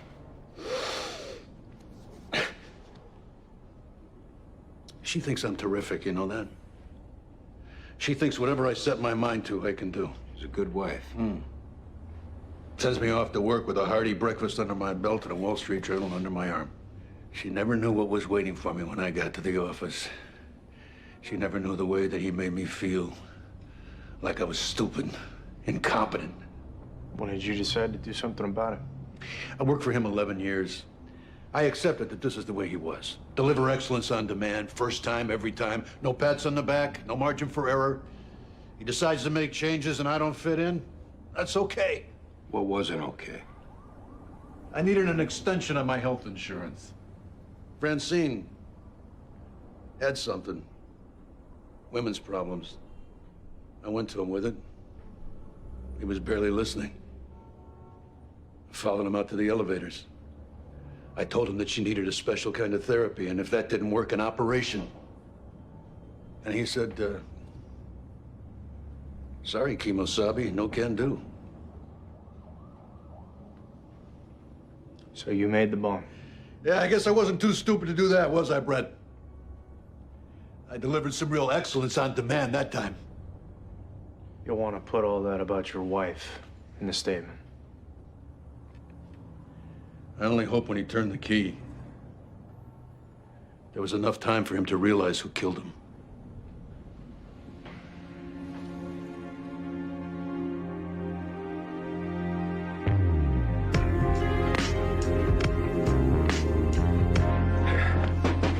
Full confession. Ties to Al-Qaeda? Either that or a pissed off ex-employee. DA taking a statement? She's in there with him now. Good work. How long you figure till she's done with the statement? I'll take care of booking him. You sure? Yeah. Good night. Yeah, night, boss. I'll see you, Jan. Take care. Night, detective. Night.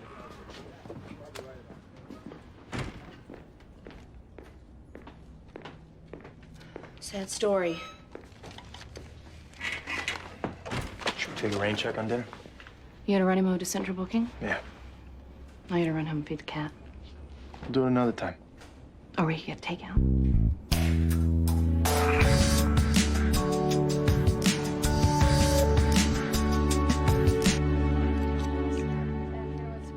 My father keeps an apartment in the same building as the guy that got blown up in the car.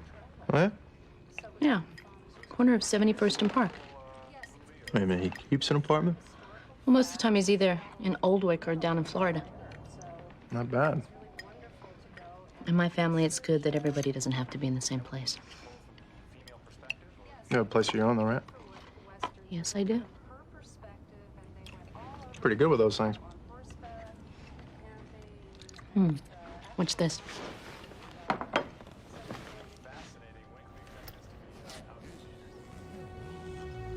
Hello.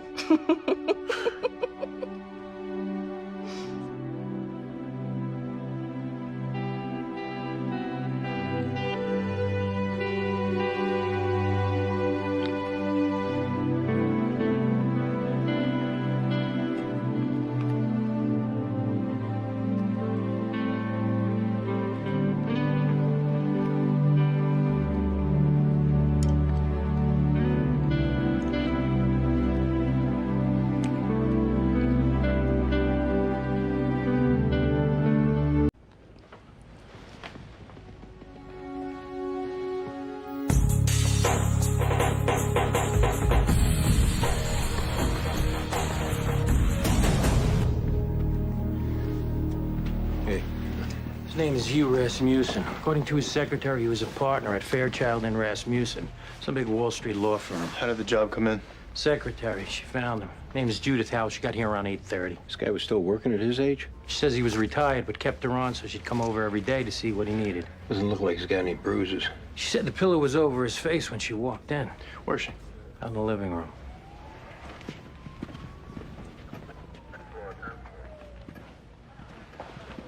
Miss Hall, Yes, can you tell us what happened this morning? I got here at 7:30 as I always do. I let myself in. I made myself a cup of tea and I waited in the kitchen.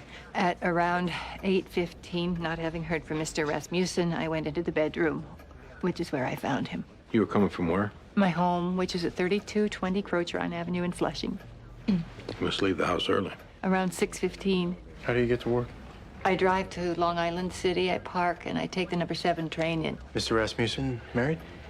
Yes, he is. Do you know where his wife is? I know she isn't here. I think she got picked up this morning by a friend of hers. Where they went, that I don't know. How long had you been working for him? I came to work in 1977. You must have been very attached to him. I was. Well, I'm very sorry for your loss. Thank you very much for saying that. What's going on? She's the wife. There seems to have been an accident. Hugh's dead, Amy.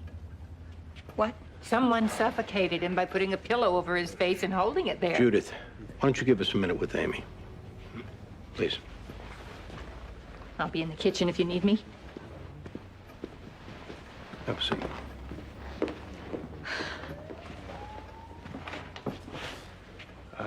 We know this is a difficult time and it's a big shock, but we have a couple questions for you. Can we get you anything? Something to drink?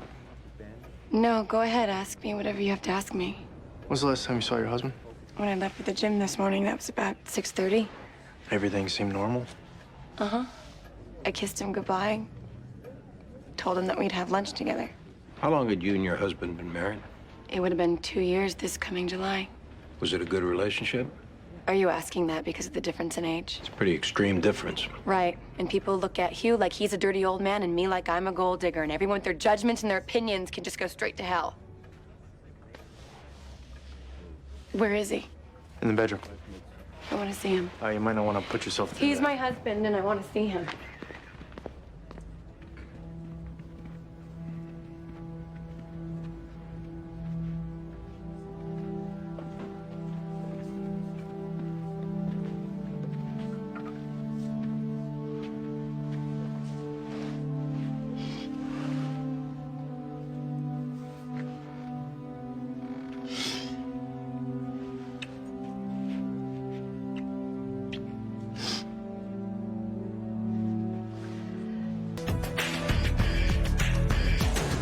Guy was 80, his wife's 28. Looks like he was suffocated. Any history of domestic violence?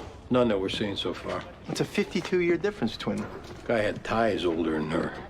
Anyway, we dumped the phone. We got his lawyer coming in to give us details of their financial arrangement. What's her background?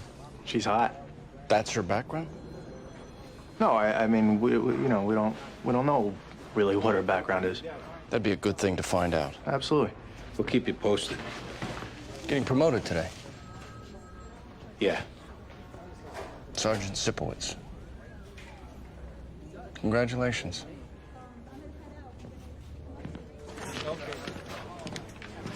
Were you struck blind? What? You got it pressed for the ceremony?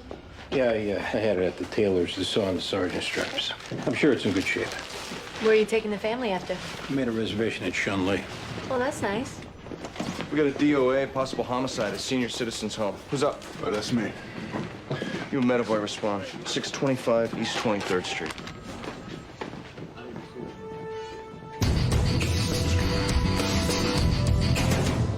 What's going on? DOA's Olive Rosenthal. She didn't show for breakfast this morning. One of the aides came to check on her, found her dead. Well, why are we here? Doctor wouldn't sign a death certificate. He's in the next room, named Sean Mara. Dr. Mara. Yes. What's the problem?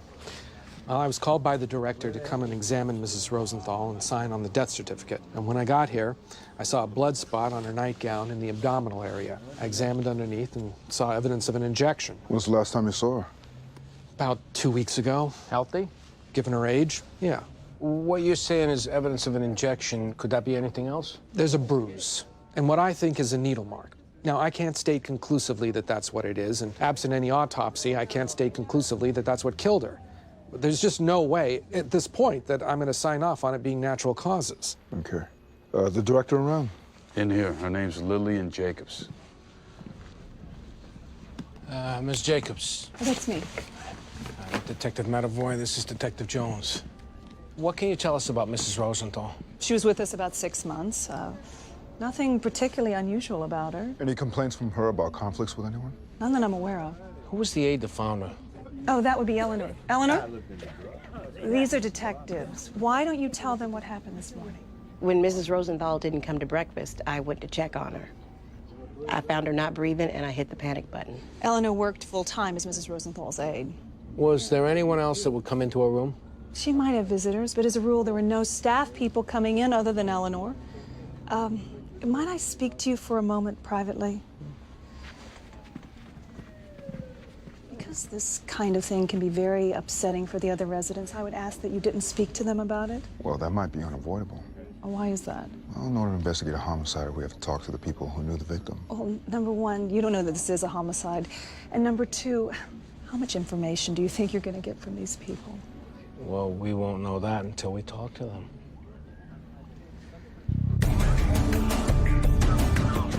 What was the financial arrangement between Rasmussen and his wife? If they got a divorce, regardless of who initiated it, it was a straight buyout, $500,000 all in. If they were together at the time of his death, then she inherited half his estate. Who got the other half? It was split between a number of employees, friends. There were substantial bequests to some institutions. He also set up a trust for his brother. What's the estate worth? All told, about $120 million. As far as you can tell, did him and the wife get along? I don't know what kind of arrangement they had, but they seemed to get along fine. What does that mean? It means she's 28 years old.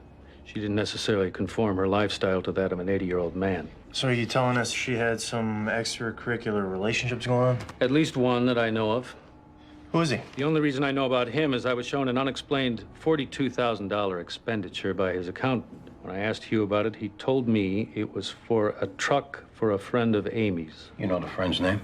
Richard Pancava. You know where we can get in touch with him? I made a point of knowing how to get in touch with him. Amy might have convinced Hugh it was an innocent relationship. She didn't convince me. This is the daughter of the woman in the nursing home. It's not a nursing home, it's an assisted living facility. Sorry. I'm Detective Medavoy, and this is my partner, Detective Jones. Nora Rosenthal. Why don't we come back in here? You'll have to forgive me. I got the news about my mother 2 hours ago, and I'm holding it together, but just barely. It's very tough to lose a mother. I lost mine a number of years ago, and I can still get choked up thinking about it. Where do we stand with the investigation? We're waiting for the toxicology panelists to come back from the medical examiner's office. In the meantime, we're looking at who might have had access to her room. It's conclusive she was injected with something. Based on a preliminary examination, yeah. Okay. Here's who your investigation should focus on. Her name is Eleanor Jackson. She lives, I believe, on Gun Hill Road in the Bronx. As soon as I get to the office, I'll call with the exact address. The Eleanor Jackson who found your mother this morning? Pretended to find her. What makes you suspect her? I hired her so that my mother would have someone with her at all times. And what I was seeing more and more of was that she was asserting her own will in ways that were inappropriate. Like how? Rearranging furniture, dispensing opinions on things that didn't concern her. Doesn't sound like much, but it wasn't what she was paid to do. It's a long way from that to committing murder. I also believe she was stealing. The last time I was there, I noticed things missing. When was that? About a month ago. I'm quite sure if you search her apartment, you'll find whatever's missing. Well, at present, we have no right to search her apartment. Let's see if I can't help you with that. Ms. Rosenthal, there's something called probable cause, which you have to show in order to get a search warrant. I am a New York State Supreme Court judge detective. I know full well what is required to get a search warrant. Well, Definitely look at Eleanor Jackson, I want an arrest made. assuming the facts warrant it. I'll expect to hear from you by the end of the day.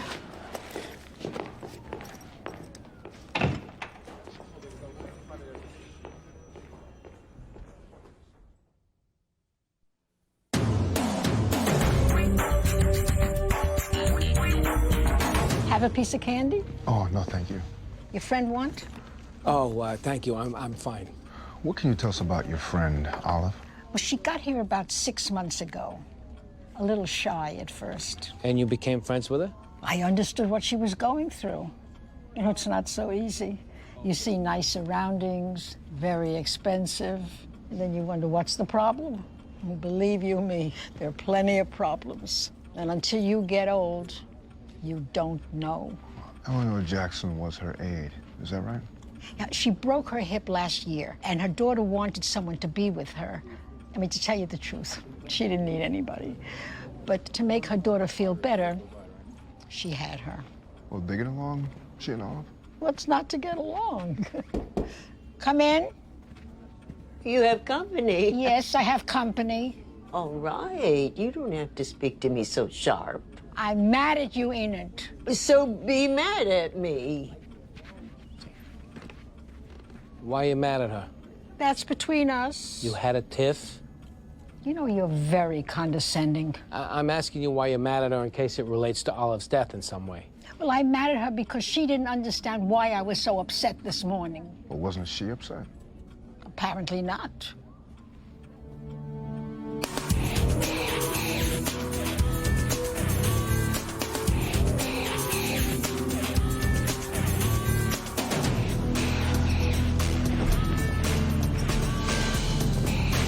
Richard, Pancaba? Yeah, why? What's going on? You step out of the truck for a second? Why? We'll explain it to you when you get out of the truck. Come on, guys. It's a little embarrassing me doing this here. I'll try to do it as quick as we can. These guys in there work for me now. They see me getting hassled by the cops. You know a girl by the name of Amy Rasmussen? Yeah, what kind of trouble is she in now? What makes you think she's in any kind of trouble? Yeah, you're right. I shouldn't jump to conclusions. You don't have any weapons in this truck, do you? What kind of weapons? No. No guns, nothing like that? No, I don't have any guns. All right, mind if we take a look inside? Yeah, go ahead. I don't have any guns. And take a look in your glove compartment? Go ahead. I said I don't have any guns. Yeah.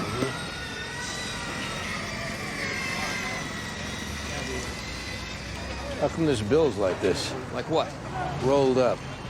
I don't know. Richard, you got anything else in there you're not supposed to have? I thought you said you're looking for guns. What's this? I don't know what that is. Come on. I think I know what that is. Put your hands on the truck. Come on. Man.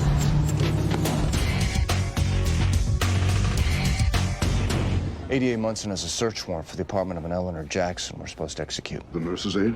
Right. And how'd you get a judge to sign that? DOA's daughter is Judge Rosenthal. If I had to guess, I'd say it was a matter of professional courtesy. You know, when I think of what I've had and not been able to get a search warrant. Well, you didn't have a judge in your hip pocket. If you don't come up with anything, chalk it up to servicing a victim's family member. I have an inventory and a description of the items missing. We'll let you know we're fine.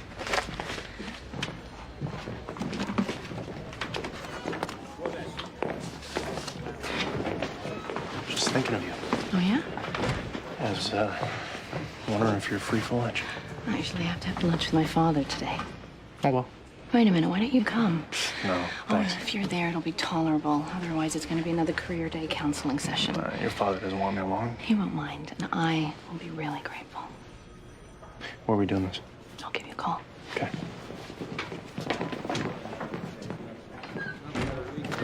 You got a sec? Yeah, Jen, take me through. You want me to start without you? I'll be right there. What are you looking to do following the promotion? Hadn't really thought about it. You want to be retained here in the 15th? On patrol? Yeah. I wouldn't mind that for the time being, anyway. I'll make a call, see what I can do. Sit down. Swear to God, I have no idea how that cocaine got in that truck. You can square it with God on your own time. As far as we're concerned, you're looking at a B felony. No way I can catch a break on that? Depends. What was your relationship with Amy Rasmussen? We're friends. Why? When's the last time you saw her? What, is she in some kind of trouble or something? It's a simple question. Do you want to help yourself or not? I don't know when it was. When's the last time you saw her husband? Met the guy once, maybe 6 months ago. Well, Richard, he was murdered this morning. Whoa. I don't know anything about that. Your number was dialed from the house phone this morning. Did Amy call you? Yeah, she wanted to see how I was doing. Don't tell us fairy tales, Richard. Why was she calling you? I picked her up this morning. Did you go in the apartment? No. I was taking her to see this building. I was running late. She called to see where I was. Why were you taking her to see a building? I wanted to buy it. I thought I could rehab it, sell off the units, make some money. I needed help with the purchase price, so I called her. You sleeping with her? No. She buys you a new truck and now you're talking to her about buying a building? We had a romantic relationship. One thing and another, and we broke up. Didn't mean she lost her desire for you. That's right. It didn't mean that. And come to think of it, it just might have been too much to ask her to stay faithful, given he was like ancient. Maybe she wanted him out of the way. So you two could be together. If I testify against her, cocaine charges get dropped. Well, I guess we can assume that you're willing to consider that, right? Hey, I gotta do what I gotta do. Sit tight.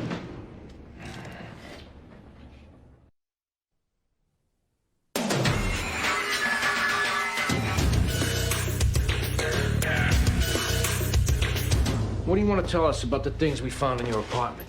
Mrs. Rosenthal gave them to me. Well, her daughter wasn't aware she'd done that. All kinds of things her daughter's not aware of. She didn't pay her mother a visit but once a month. Well, she ever asked you where her mother's things were? I don't remember whether she did or she didn't. I think you do remember, and I think she did. What did you tell her, Eleanor?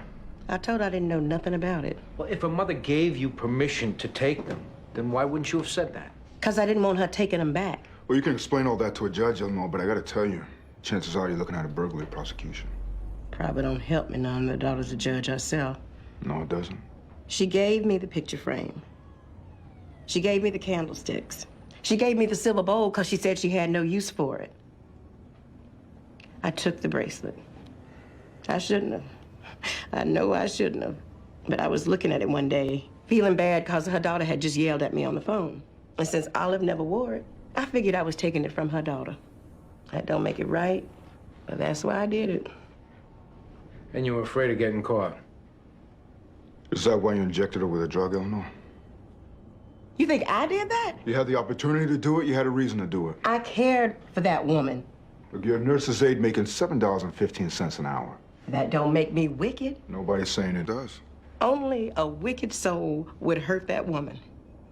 Now, I may not be perfect, sir, but my soul is not wicked.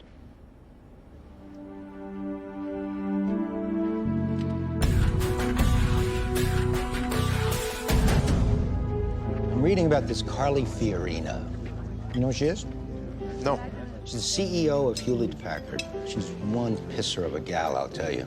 My father regularly updates me on the careers of various women who have climbed the corporate ladder. Because I want her to see what women are capable of. Is there anything wrong with that? Not so far as I can tell. How was your veal? Tough. And I'll tell you something else. It's not every father who sees his daughter as capable of going out and laying waste to the competition. This little girl's all of that. No, I've seen her in action. She's terrific. Thank you, John. I just wish she was playing in a major league ballpark. Yeah, she's in the Manhattan DA's office. That's a city job.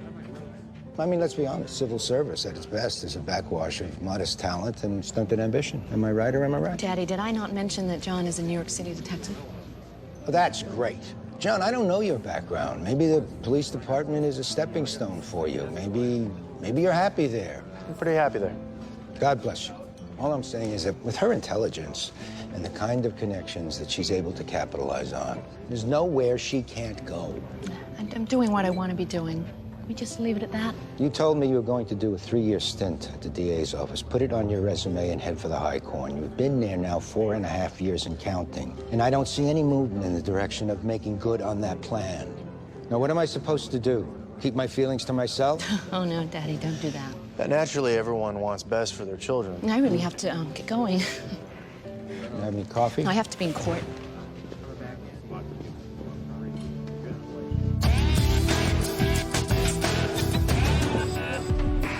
These are the toxicology reports from your DOA. They found a mixture of sodium pentobarbital and Delanton. Is that what killed her? Yeah. The note on it is that they're drugs used by veterinarians to euthanize dogs. All right, we need to go through the records of those residents again.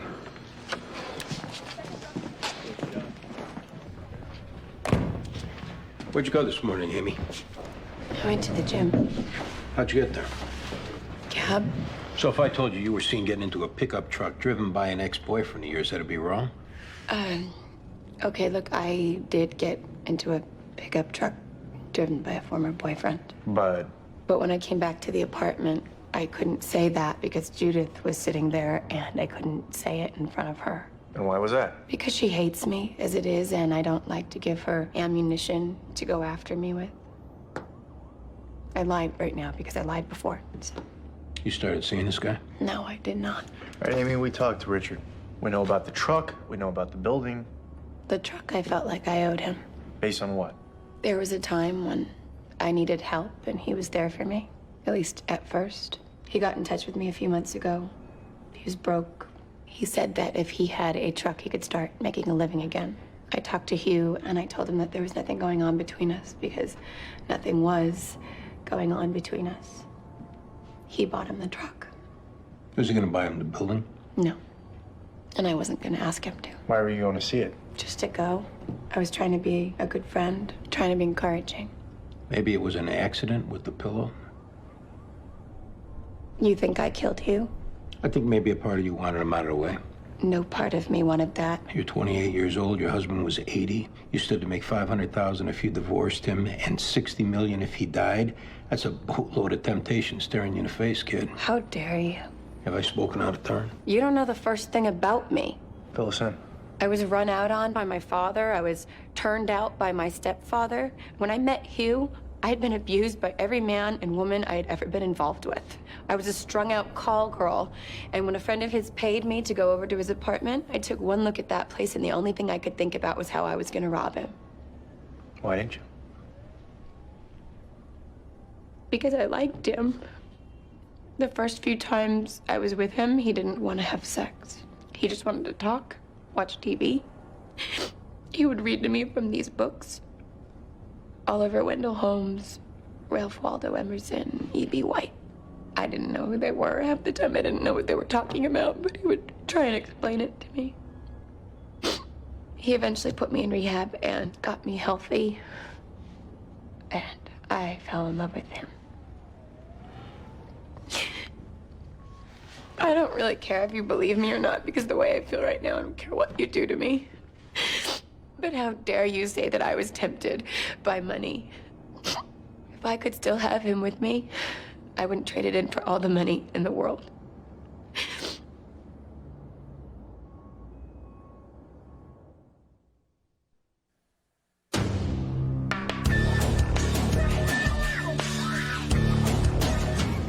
She didn't do it, Eddie.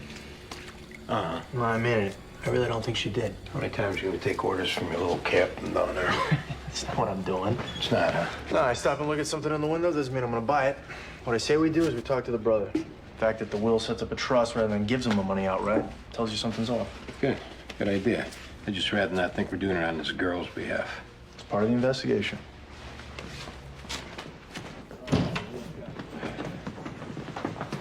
Mr. Munson. Someplace we can talk? I'll be right back.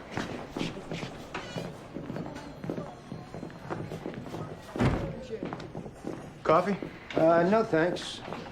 I'd like to make a proposition. If it's not something you're interested in, I'm sure you'll say so. Sure. I have some potential clients coming in from Hong Kong in a couple of weeks. They're heavy gamblers, and I know they want to go down to Atlantic City. I just want to see if you're available to watch out for them. They need a bodyguard? I don't know that they need one. It makes them feel important to have one. Well, it depends on what's going on here at work, how much time's required. You give me as much or as little time as you want. I just want to tell you that I pay $1,000 a day, and the need for this comes up with some regularity. I'm definitely interested. According to my daughter, you're a heads-up guy. That's very nice of her to say that. Not to say that she hasn't been wrong once or twice. Haven't we all? Anyway, I hope you think about it. Appreciate the offer. Hey, boss, the blood work that comes back on our DOA shows a veterinary drug was used to kill her. That point to anybody? Well, there's a resident in the place who knew her, whose son's a veterinarian, and until she retired was a veterinarian herself. Sounds like that's who you ought to be looking at. We were hoping to toss a room. It didn't take much to get him one the first time, so we were hoping that Munson might be willing to go to bat for another one. Call and ask her.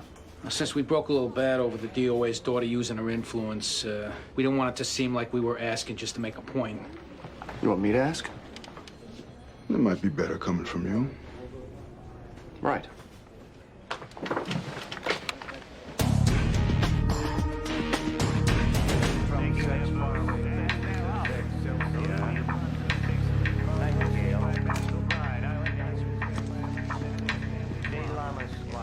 Jerry Rasmussen? Yeah. Detectives, got a couple questions for you. About what? Somebody seems to think you were involved in an accident. What kind of accident? Just talk to us for a second so we can straighten it out. Huh? Can I get a bet down on the 4-horse? Sure. Yeah. He ran a wildlife a while back, and he came out of nowhere, got boxed in, and now he's going off at 6-1. He's running from the outside. Where were you this morning, Jerry? I was at my job. Yeah, which is what? I sell advertising at a radio station. When's the last time you saw your brother? Christmas. Why? What happened to my brother? Your brother's dead, Jerry. Hey, let's go. Hey, why don't you take it easy, pal? I want to go over here so we can talk. What kind of relationship do you have with them? I don't know. It had its problems. Like what? He tried to put me through school, and that didn't work out. And then he tried to get me started in different business ventures. They didn't work out. Probably thought I was a dope. Can't say he's wrong, but through it all, I always knew that if I ever needed him, he'd be there. Hey, Jerry, what can you tell us about your brother's wife? Oh, some people don't like her, but I do. Who doesn't like her? My brother's secretary didn't, but she didn't like me much either. Why didn't she like her? I think she was hoping that when my brother's first wife died, that she'd be next in line. Oh, what makes you say that? That was the only time she was friendly with me. After the funeral, back at the house, she had a whole different personality. Asking me what I was doing and joking around with me. I think she was trying to show my brother that she could be the lady of the house and take care of all the family obligations for him. How long after that did Amy come on the scene? Less than a year. You know if your brother was at any time romantically involved with Judith? I doubt it. Why is that? She worked for him. My brother gave me a lecture one time. He said, don't mix business and personal. That was way back when he was trying to tell me how to be a success. Thanks, Jerry. We'll let you know if we need anything. Still got 2 minutes before the race. Yeah, that's all right. I'm just gonna go home.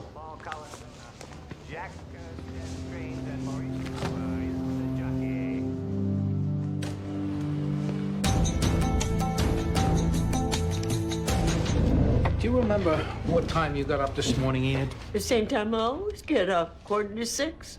And what time did you go to breakfast? I didn't go to breakfast. Why is that? I don't enjoy it.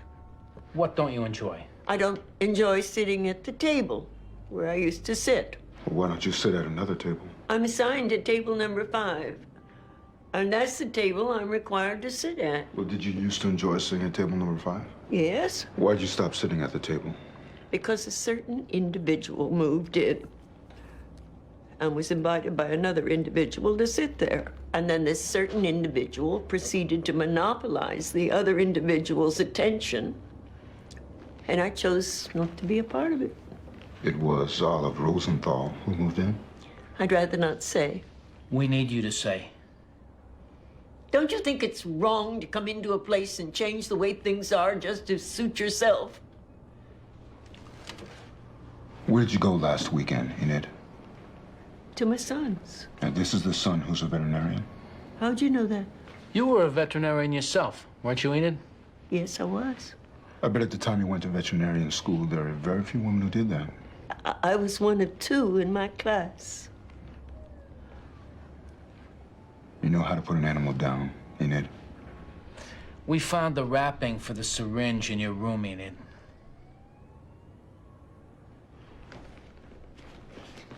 She was such a needy thing. Wanted Belle all to herself. Acting helpless when she was asked to do anything or go anywhere, unless Belle was there to hold her hand. And you had to adjust to that. When I was 77 years old, I gave up my veterinary practice. And I adjusted to that. And then I went to work part-time for another veterinarian until I was 81, when I had to retire. And I adjusted to that, too. I moved in here when I was 83. having given up the home I'd lived in for more than 50 years. It wasn't easy. But with Belle as my friend, I finally adjusted to that too. I don't think it's right that I'm forced to adjust again. I've adjusted enough. You wanted things the way they were. I can't have things the way they were. Isn't that the damnedest thing? I put that silly old woman down. And now Belle won't even talk to me.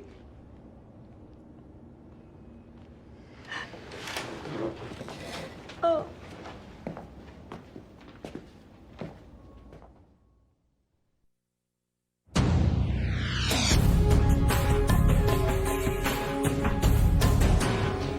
Yeah, thanks. I appreciate it.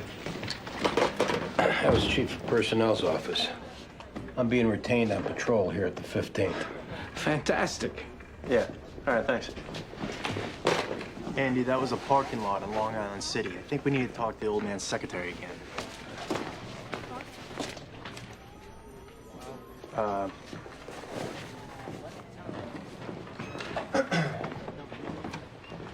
You mad at me?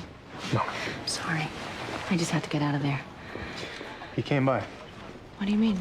When your father came by, he asked if I wanted to do some security work for him. What'd you say? I said if we could work out the timing, I'd be open to it. You're kidding me, right? What's wrong with that? Do you not understand what he was doing? What was he doing? He hires you, it goes bad. Now there's a problem between you and me. How do you know it's gonna go bad? I know my father. Everything is about manipulation. Everything comes with an agenda. Okay, I won't do it. Which now he's gonna know was because of me. He's not gonna know. I'll say it was because of work. Next time, will you do me a favor? Will you just check with me first? Ready? Yeah.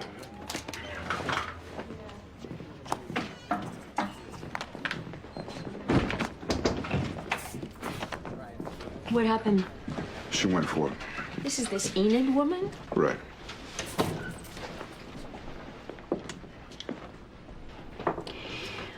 I still want to go forward with burglary charges against Eleanor. You sure? What do you mean, am I sure? She stole. I think this was mostly a crime of opportunity. Does that excuse it? Puts it in perspective anyway. It does nothing of the kind. My mother was vulnerable, and she took advantage of that. She took care of your mother. Are you saying I didn't? No, you needed help, and you got Eleanor to help you. We talked to her, Judge, and I don't think there's any doubt in either of our minds that she did her best to make your mother comfortable, to keep her company. So just let her go then, right? It's up to you. I think probably that's what my mother would want me to do.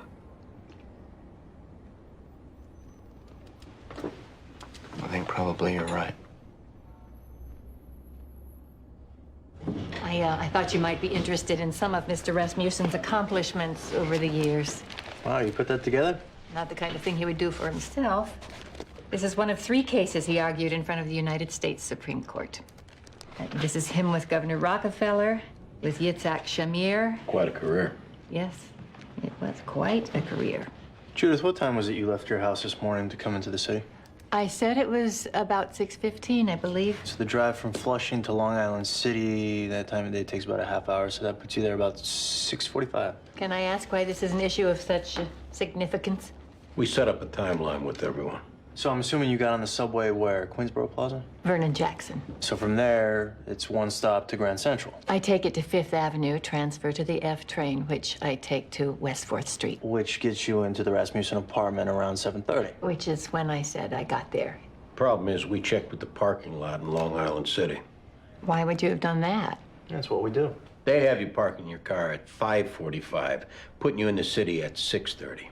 Well, I don't know that they're correct about that. And they have a stamp time card. But even assuming that they are, I don't always keep perfect track of the time. I'm always punctual. I think you do, Judith. I think you do keep perfect track of the time. See, you got there at 6:30 because you had overheard Amy making arrangements to get picked up at that hour. You saw her get into the truck with her old boyfriend, then you went up to the apartment to deliver that news hot off the presses. I don't know why I would do that. There's no gratitude given the bearer of bad news. With the wife running around on him and you being loyal. Yes, I was loyal. You served him faithfully for almost 30 years. And I was well rewarded for my service. Just wasn't the reward you were looking for. No, Mr. Rasmussen was eminently fair with me. Yeah, but he just married somebody else. As it was his prerogative to do. Somebody else to live in that beautiful apartment while you commuted from Flushing. Somebody else to travel with him, to stay in great hotels, to eat in fine restaurants. Somebody else to share his life.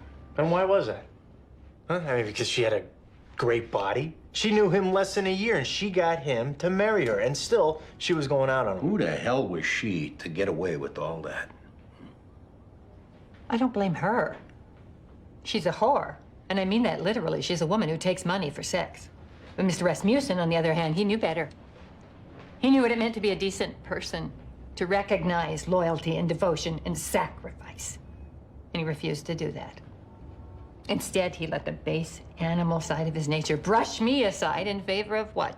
As you said, a great body. Of course, you told him all that. I owed it to him to tell him. I owed it to him to make him aware that people were laughing at him, that she was laughing at him. She and her boyfriend both. But he didn't listen. He told me that she was his wife, and I had to accept that. He didn't want me keeping an eye on her and reporting back to him. He said it wasn't my business. My business. For almost 30 years, my business was him. Then he told me to take the rest of the day off and think about whether or not I could be civil to Amy. To Amy! Because if I couldn't, then he was going to have to think about making some changes. That's the way he put it. Making some changes. So I covered his face with a pillow. A small, toothless face. And I held it there until he stopped breathing. I deserve better than to have Mr. Rasmussen speak to me like that. I really did.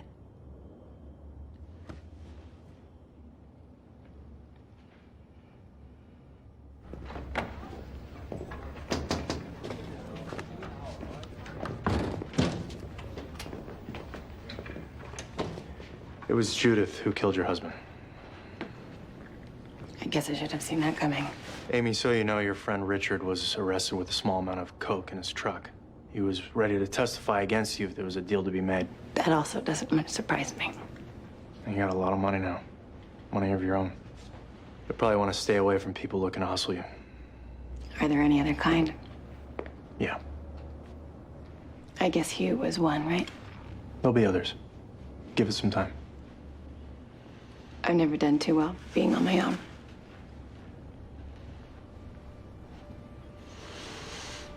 Good luck.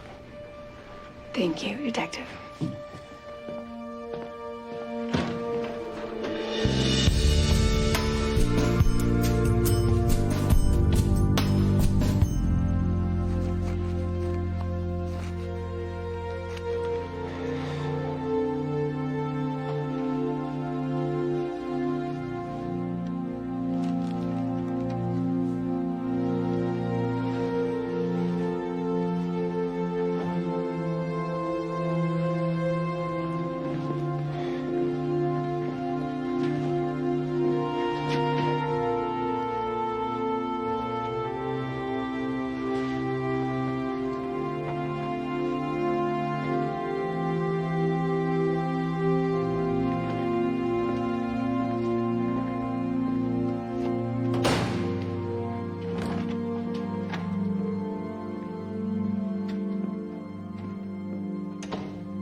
Where'd everybody go? Oh, I guess they headed over to the ceremony.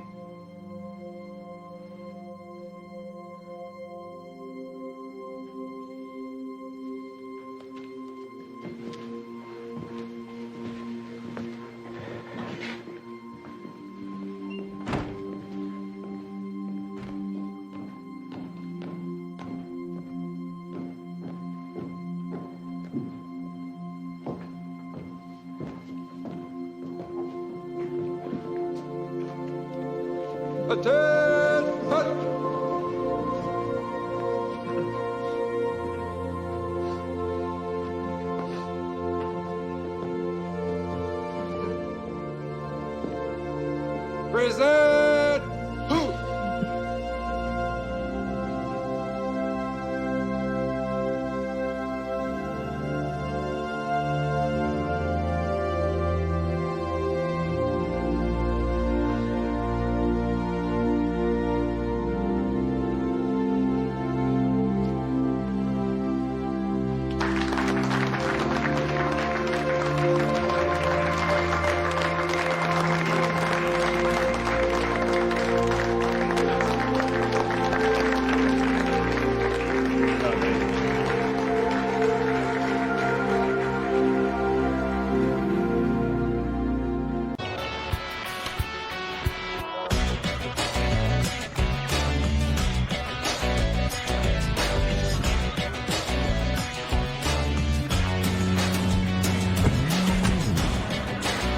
All right, step aside, homicide. How long you been waiting to say that to me? First thing I thought of when I woke up. Hey, Sarge. They took one in the chest. No sign of a struggle. My guess, for what it's worth, they either took him by surprise or they shot him from a distance. Anything missing? I'm gonna check with the girls. All right, make sure your men secure the crime scene. Is that gonna be the last one today, or you got a few more saved up? No, that's it. Good. What do we got? Name's Lester Bakewell. He's an Army recruiter here to make a presentation at the school. How'd the job come in? Security guard. Heard shots around 7:15. That's the partner. She was in school when it happened. Name's Angela Payson, staff sergeant. Hey, you should get in touch with their CO at Fort Hamilton. Let them know what happened. I got it. We'll start a canvas. Sergeant Payson. I'm Detective Clark. Tell me what you know about what happened here? Sergeant Bakewell and I arrived a little after 7. I went in to make sure the auditorium was open. When I got back, I saw that he'd been shot. Did you see anyone hanging around outside? No, sir. Anything you could tell me about Sergeant Bakewell? He'd been assigned to the recruiting office here the last 2 years. He was just an outstanding individual, and I hate that he's lying out there in the open. I know, they have to take photographs. All right, let's finish up so we can cover him. Come on, guys.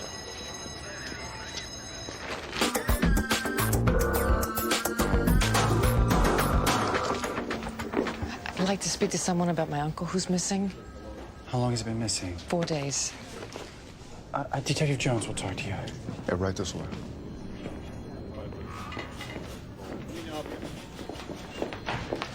He's actually my great uncle.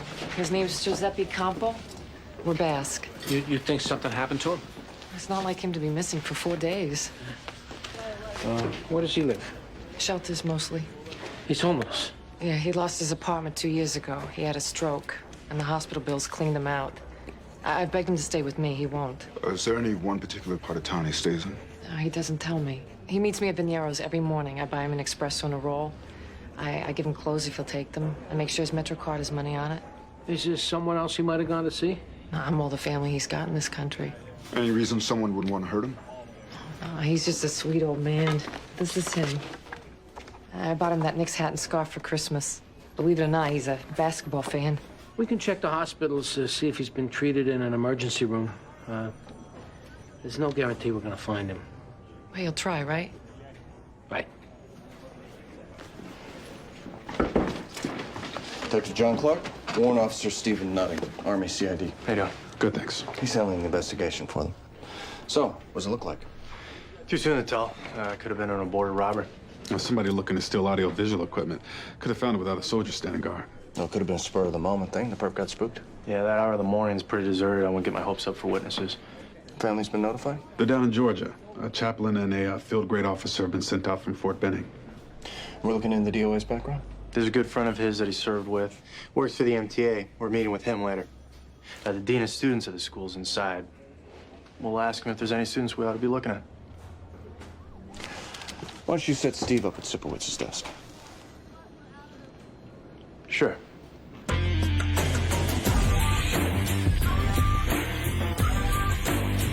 Has there been any open hostility toward military recruiters at the school? There'd been a couple of demonstrations, for the most part peaceful. Well, what part wasn't peaceful? We have one young man whose brother was killed in Iraq 4 months ago.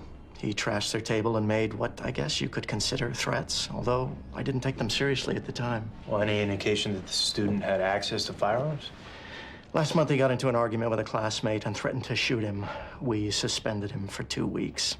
When I spoke to the father, he told me that they did have a gun in their apartment. A rifle, I think he said. Paul had shot it many times, according to him. Said he got a merit badge in marksmanship from the Boy Scouts. What's this boy's full name, Mr. Dixon? Paul Corbelli. And I hope to God he had nothing to do with this.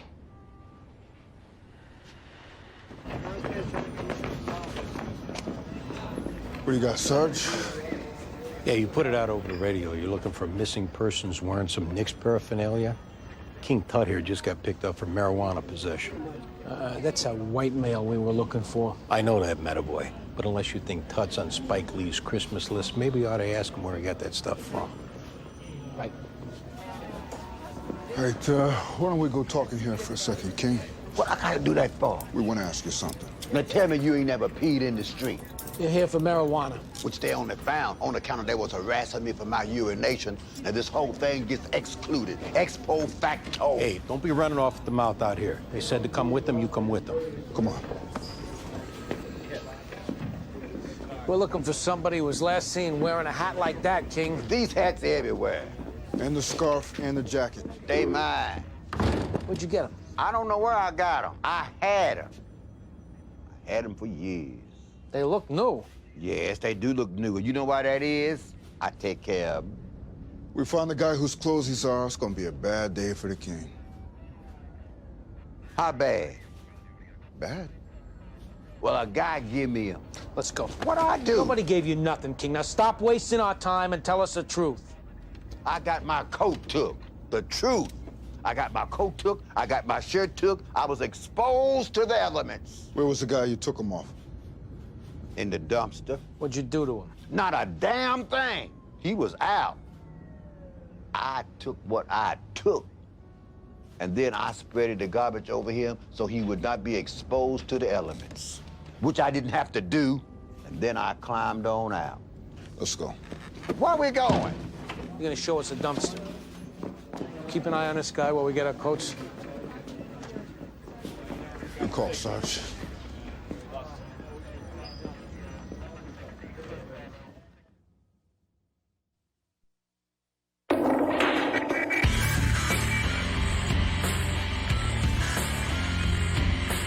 Where were you around 7 o'clock this morning, Paul? Home. Anyone there with you? My father already left for work. My mother's dead, so no. We know about your brother, Paul. Uh-huh. It's tough to lose someone that close. Last month, you threatened to shoot another student at your school. That was just talk. Well, we checked. We know your father has a hunting rifle registered in his name. Yeah, I brought it to school in my backpack. Are you being sarcastic? Because, see, that tells me that you're not taking this seriously. Where's the gun now, Paul? I have no idea. This was an American soldier murdered on American soil. Okay. Do you blame the Army for your brother's death? I blame a lot of people. Well, we know you demonstrated to keep the recruiters out of the school. How do you know that? You take my picture? You were observed, behaving in a threatening manner towards those recruiters. I thought we have free speech in this country. Isn't that what my brother got killed defending? When was the last time you were out of this country, Paul? What's that got to do with anything? I think maybe we need to familiarize him with some of the other interrogation techniques we have available to us. Like what? Stand up. Just tell us when the last time was that you were out of the country. Last summer. Where did you go? Spain and Morocco. Where did you go in Morocco? Marrakesh. Who did you meet there? Nobody. Who paid for the trip? It was a package tour. I paid for part of it. My grandma paid for part of it. You're lying. I'm not. Stand up! I'm not lying. You're gonna keep standing until you tell us the truth. I'm telling you the truth. We're gonna get a hold of your father's gun. We're gonna know if it was fired today. Do you have any idea what we're gonna do to you when we find out that you were lying? I'm not lying. You hated those recruiters, didn't you? Didn't you? They got my brother to enlist. My brother got killed. How do you think I feel? Did you shoot the recruiter, Paul? No, sir. Oh, you're gonna stay on your feet a long time, son. Can I talk to you outside for a second, Steve? You don't want me to catch you sitting down while we're gone.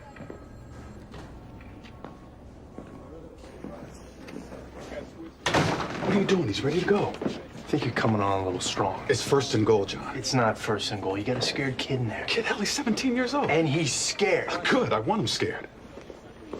Listen, why don't we get him to relax, and we'll go at him again. Well, I guess since we're on your turf, I gotta defer to you. I appreciate that.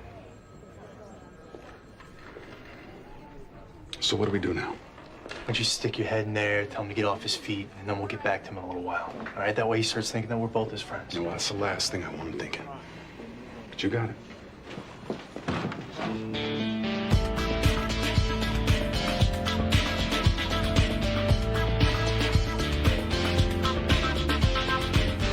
Emergency services got a jumper on the Brooklyn Bridge. They're gonna be a while. So we gotta search this thing ourselves. I don't want to go in there. You know, I'll go in. I just wish I had a change of clothes back at the house. Oh, so having a change of clothes at the house brings it around to me. Did I say that? All right. Yeah.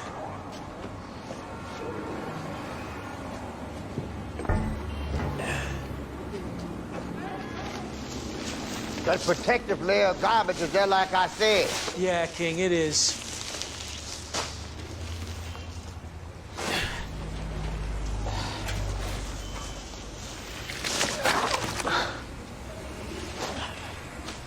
Just what I wanted to do when I grew up.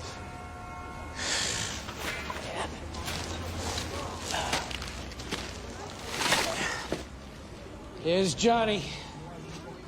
Oh, he dead, right? Oh, yeah.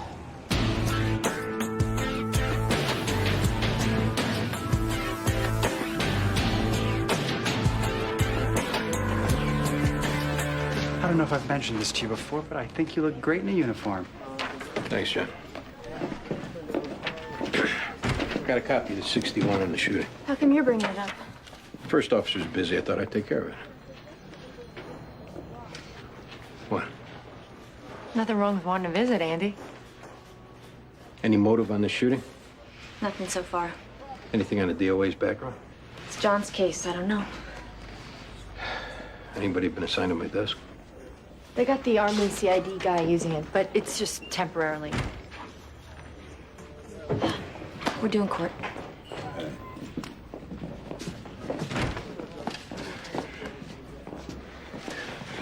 What are you doing here? What happened to you? I'll take him up to anti-crime. Should have aired himself off. He knew he had trim waiting for him. Shut your mouth. What'd you find, by the way? Guy took the hat off his DOA. King Tut look good for it? We're waiting to hear from the ME on cause of death. Yeah, we found this book of matches on him. I'll talk to the sector cops.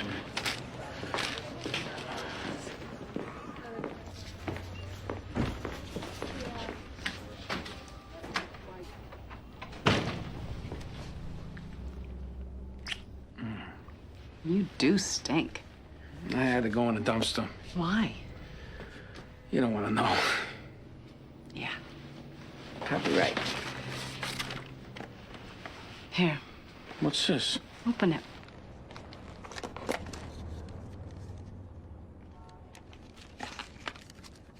Wow.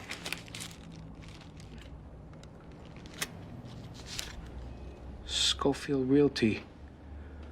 Greg Matterboy, sales. When you're ready. This is a really nice thing, Bridget. I didn't build a real estate business in Manhattan being tentative. No one would ever accuse you of that. Anyway, give me a call. Yeah. Let me walk you out. Have a seat. Paul had nothing to do with that recruiter getting shot, I swear it. What time did you leave for work this morning? About 6:30. Where was your son when you left? Sleeping in his bed. He's not the easiest kid in the world to wake up in the morning. You own a gun? I have an old hunting rifle.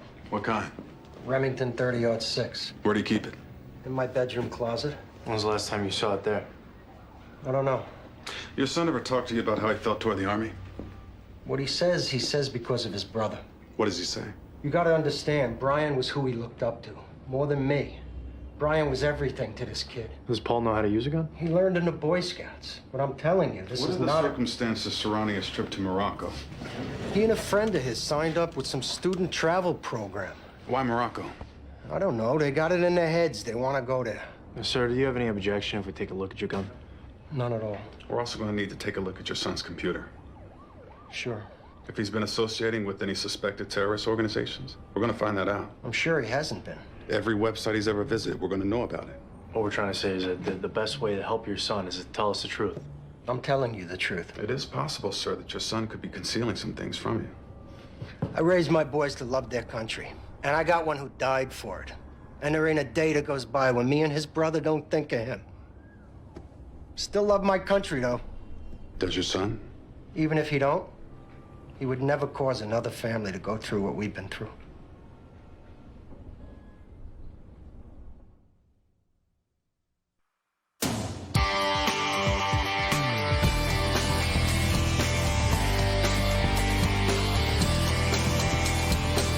I'm walking around talking to myself since I found out.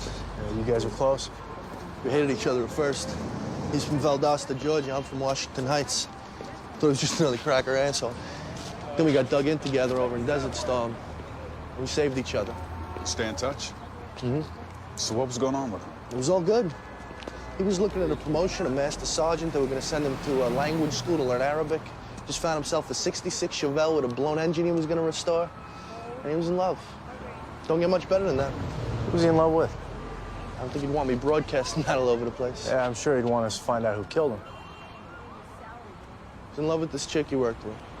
You know her name? Angela. They didn't want it to get out because they worked together and her divorce wasn't final. But he said it was for real. Thanks for your help, Sergeant.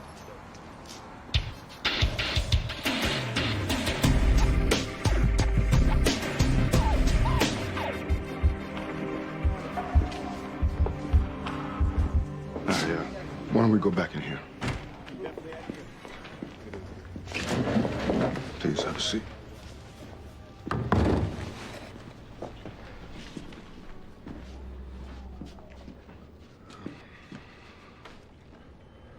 Your uncle's dead. The medical examiner said he probably died 3 or 4 days ago. They'll know more after the autopsy. Where'd you find him? The Lower East Side? Just lying down on the street?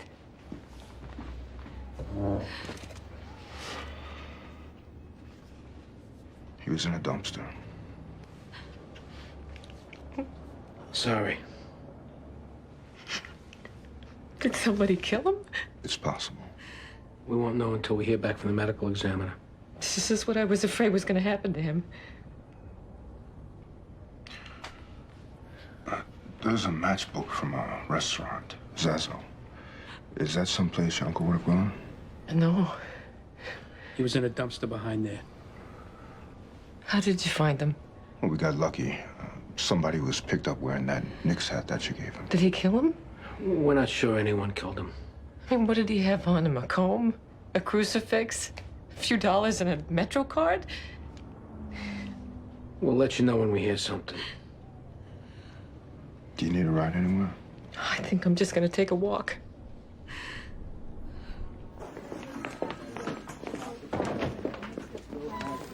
Where do we stand with the kid? I don't think he did it. We have a difference of opinion about that. We just talked to one of the DOA's friends. Apparently, Bakewell and his partner were having an affair. You talked to her husband? And I'm gonna get a hold of him. Look, I know you guys do things your own way, but for what it's worth, hope to God we're not about to put these people through a bunch of gossip mongering for no good reason. You go where the facts take you. And where the facts have taken us is, for my money, is to an individual who fits the profile of native-born enemy combatant to a T. For the life of me, I don't know why we're not staying with that. Well, we're checking out his alibi. We're pursuing other possibilities. If it were up to me, I'd be putting his feet to the fire. Maybe that's what you'll wind up doing. But for right now, you need to talk to Sergeant Payson and her husband.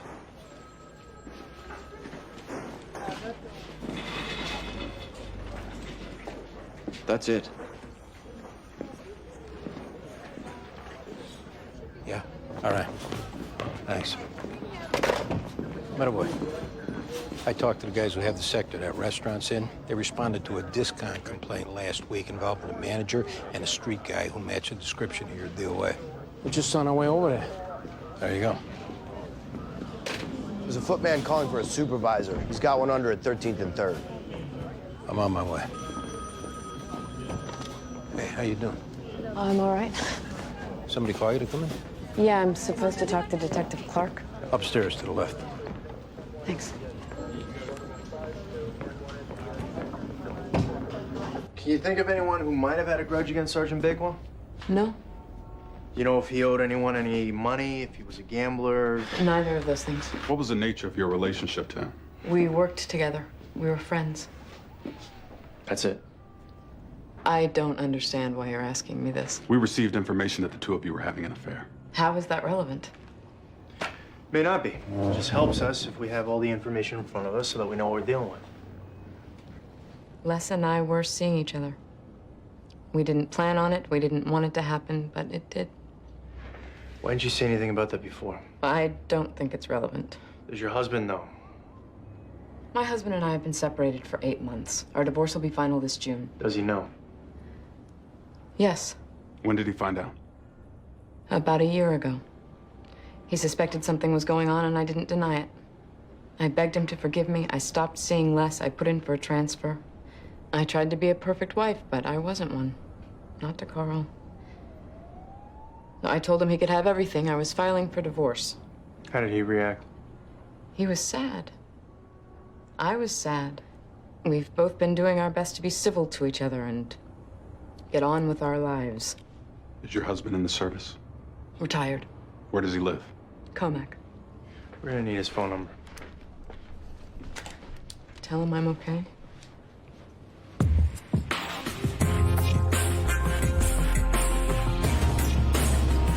manager? Won't have a table until 10:30. We don't want a table. What's the problem? You recognize him? Nope. We got a report you got into a fight with him last Tuesday. Who said that? Someone who saw you. Wouldn't be Carol Burnett's evil twin, would it? Who? Well, she's this lunatic who lives upstairs. You know, she's trying to get us kicked out of the building. Are you saying you didn't have a fight with him? I'm saying I don't remember. See, human flotsam come and go in this city. If they make problems for me, I make problems for them. I don't clutter my brain trying to remember faces. This guy might have died that night. Sorry to hear that. That would make you the last person to be seen with him. What are you suggesting, that I killed him? What possible reason would I have for doing that? You should know that this is a homicide investigation. That means we're going to talk to your whole staff and everyone up and down the block. And if anyone says that you put your hands on him, you become suspect number one. That means if there's anything you have to say, now would be the time to say it. The only thing I have to say is that I hope this is some long-lost Rockefeller cousin or Ron Perlman's uncle, because I hate to think, with everything going on in the city, not to mention Homeland Security, you guys are spending this much time trying to figure out who did what to some bum. We need a staff list with contact numbers. No response. Duly noted.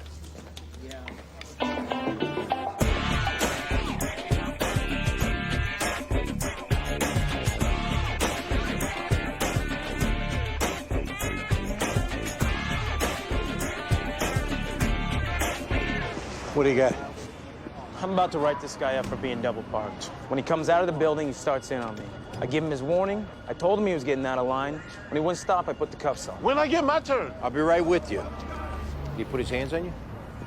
I think it was headed in that direction. But it hadn't happened. No. All right, what's your story? I work for the medical lab. I come here every day to pick up the blood samples from the doctor's offices. It takes me 30 seconds. I walk in, I grab the box, and I walk out. What'd you say to the officer? I said, I'm trying to make a living. That's it? I tried to show the man respect when I first came out. I told him, I got over 30 stops to make. There's no place to park. I don't leave my car but for a minute. But he don't listen. He say, it's too late. That's when I got mad. All right, step back here a second. Come here.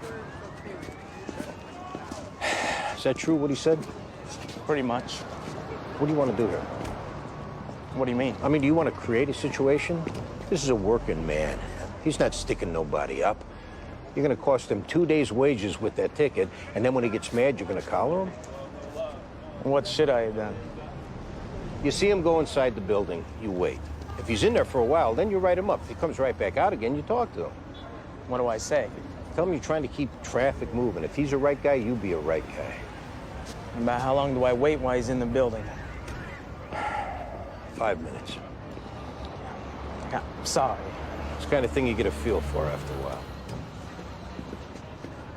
What do I do now? Give me a summons. Now go over there, take the cuffs off, tell them they have a nice day.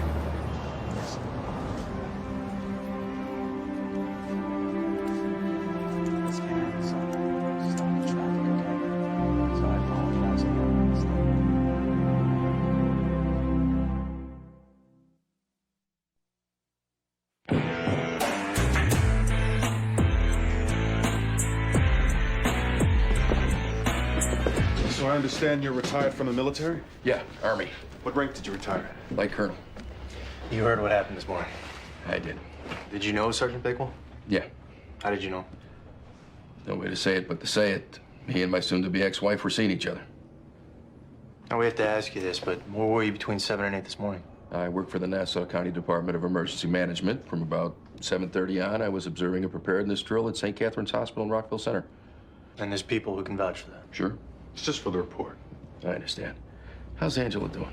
She's doing okay. I'm awful sorry this has happened. When was the last time you saw Sergeant Bakewell? I ran into him at Angela's when I was dropping some things off. That would have been about a month ago. How was that? Well, we conducted ourselves like gentlemen. How are you and your wife handling the divorce? And we've had our moments. Probably both said some things we've regretted, but once you come to the conclusion that the marriage is really over, you make your peace with it. You're gonna need the names of those people from the hospital. I'm gonna have to call you from my office. I just met them today. Not a problem. You the hostess at Zazo? Mm-hmm. Were you working nights last week? I was. Do you recall any incidents? Like what? Like any altercations outside the restaurant? This is about our fearless manager? Was he in an altercation? Constantly. Are you gonna tell him I said that? No, not if you don't want us to. Do you recognize this guy? Yeah, I do. Is he one of the people that your fearless manager was in an altercation with? That's not where I recognize him from. I've seen him hanging around the kitchen. I think he was friends with Nestor. Who's that? He cleans up from midnight to 6. What can you tell us about him? Well, I know he's been in prison. And I know he doesn't like it when someone moves his mop or mop bucket or anything, because I've seen him go stark raving nuts the next day. Do you know what his relationship is with this guy? No idea. We appreciate your help. Oh, well, anytime. Andy. Wait. You got a minute? Move it. Yeah, sure. The army guy I'm working with likes his high school kid. Who do you like? I don't know. DOA was banging his partner, who was married to this ex-military guy she was in the process of divorcing. You talked to him? Yeah. He said all the right things. The only thing that was bothering me was they'd been separated 9 months. He's still wearing his wedding ring. May or may not be significant. Significant. May or may not mean he committed murder. When his kid lost his brother in Iraq, he knows how to shoot. He shows some antisocial tendencies, you know. I can't exclude him. What's the DOA's partner give him? She admitted to having the affair after we got it from somebody else. I mean, past that, nothing. I'd go at her again. With what? Make her think you're about to collar this high school kid, see what that price was. Ain't the same working the case without you. Tell your partner what you're doing. Don't sandbag him. Let him think you're listening to him the same as you want him listening to you. Hey, you sure this ain't just for today you working down here? Go on, get out of there.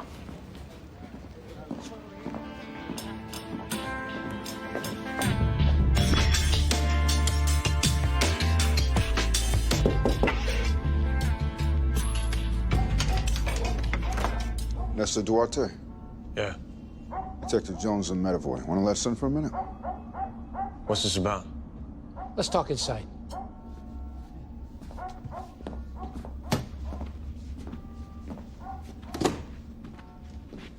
You know this guy? No. How much time you got left on your parole, Nestor?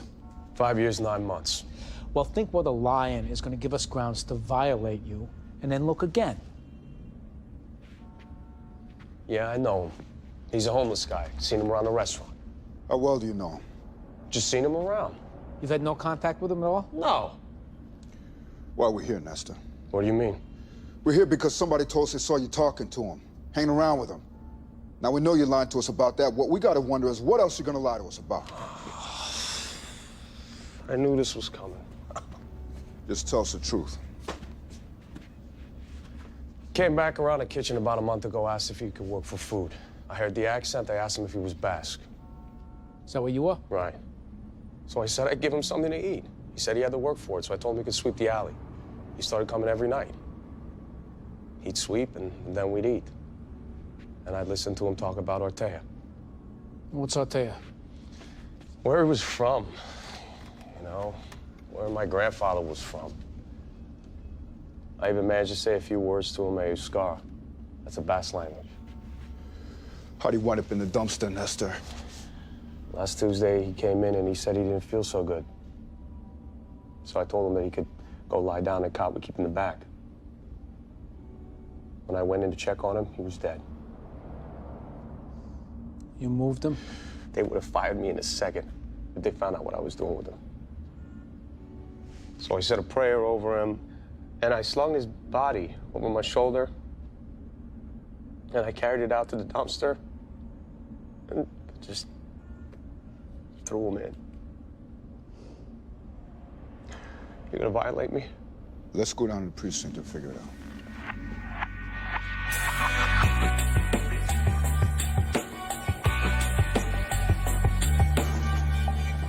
I would have thought they'd given you R&R for the rest of the week. Well, I knew I didn't want to go home, so I figured I might as well come back here.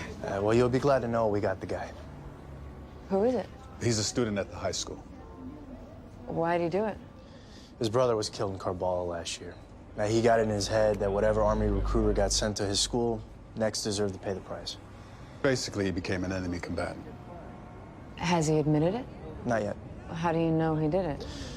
Right now, it's mostly circumstantial. He had made threats against recruiters who'd come to the school in the past. He had access to a high-powered rifle, which we're doing ballistics comparisons on. Yeah, he'd been in Morocco, and we're getting some interesting website traffic from his internet records.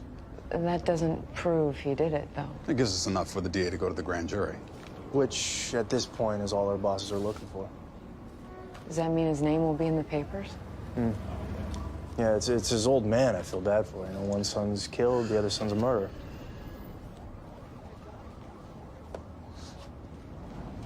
I don't know if this is relevant or not, but you have to know something about my husband. What's that? He's been having a tough time. With the divorce? With the divorce and with me seeing Les. That's not what you said the last time we talked to you. I don't think he would do anything like All right, this. when you say tough time, what are we talking about? Phone calls in the middle of the night, coming in here and making a scene. Did he threaten you in any way? No. Did he threaten Sergeant Bakewell? He made it pretty clear he disapproved of what we were doing. I said this wasn't the place to discuss that. He turned and walked out like it was drill and ceremony. His face was red, his eyes were straight ahead. Does your husband have a gun? He has a rifle, sir.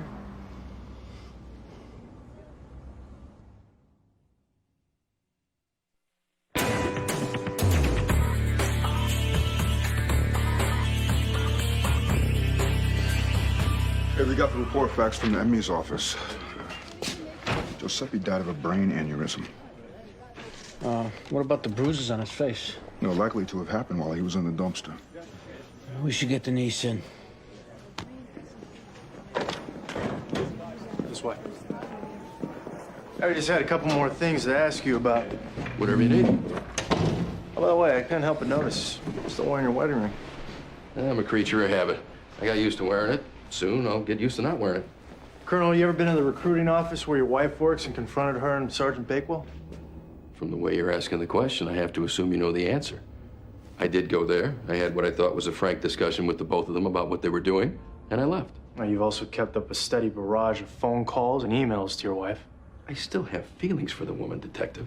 Why was that rifle in the trunk of your car, Colonel? You went in my car? We had a search warrant to go in your car. How did you get a search warrant? Your wife said that you had a rifle and that you had behaved in a manner that allowed us to get one. Well, I guess it's fair to say that loyalty's not her most prominent character trait.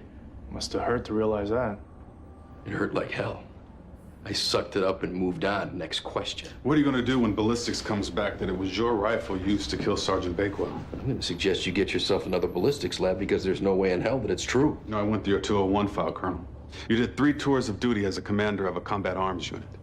I spoke to someone who served in that unit. Said you were a hell of an officer. Looked out for your men, put yourself at risk. I don't think the detective's all that interested in listening to you blow smoke up my ass. What I can't understand is how you can lay in wait and take out one of our own. Unless you thought that was the only way to get her back. You think I want her when she's grieving another man? I do not. In time, she'd forget him. I'm not waiting my turn on the receiving line for sloppy seconds, thank you very much. What happened to you when you retired, Colonel? I mean, how do you go from a brave soldier to a simpering coward who shoots an unarmed soldier and then lies about it? I don't have to answer to you, Junior Warrant Officer Nutting! Colonel, I don't have a military background, but based on what I know about your record, it seems like your sense of honor ought to cause you to tell us the truth. No matter what you did, no matter why you did it. I thought we were gonna build a world for ourselves, Angela and me. I came back from overseas to have a house and a yard, to raise children. That's what I fought my way through hell to get back to. Then I hung up my uniform because it was time to make a decent living. Time to stay in one place. Time to enjoy our life together. I earned that right. I put in my time, and I earned that right. And this guy took it away from you. I set up on the location where I knew he'd be. As soon as I had a clear shot, I took him out. What did he think was gonna happen? Boss just want to let you know, partner's husband won for it. Where's Nutty? He's telling his commanding officer. It's good work, Detective. Thanks. Could have this one without Sipowicz. Not really.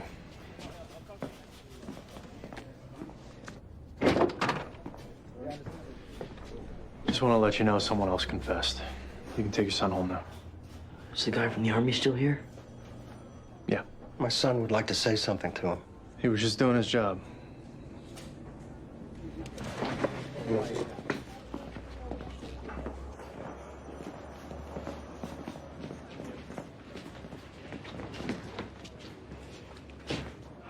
Are you gonna talk to the family of the guy that got killed?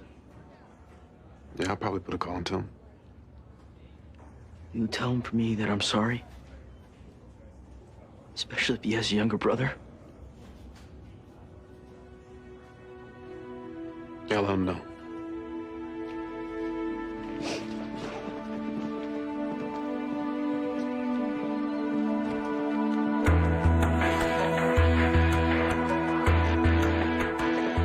I got your message. What'd you find out? Come in.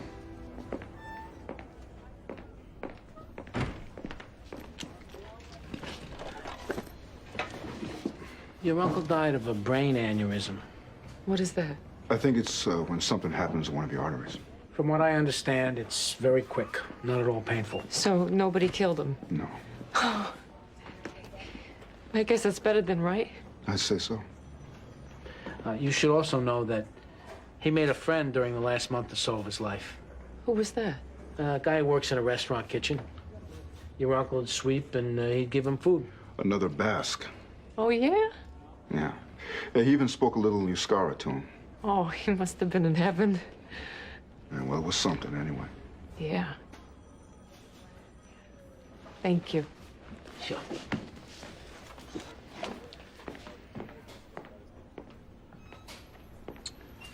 Call it a day.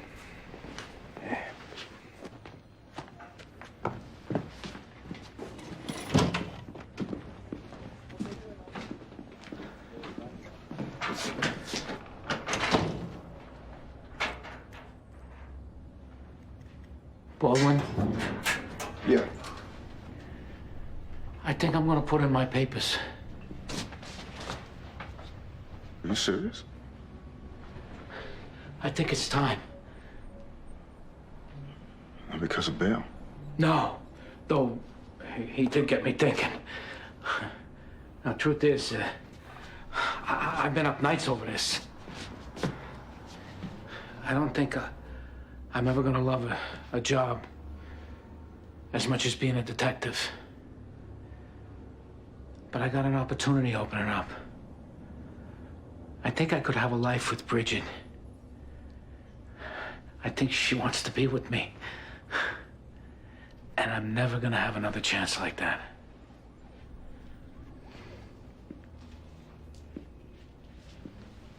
Greg, I never had a better partner than you.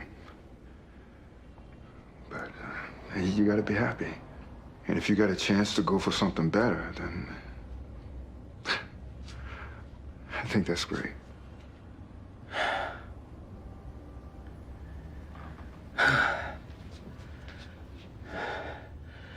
I should tell the boss.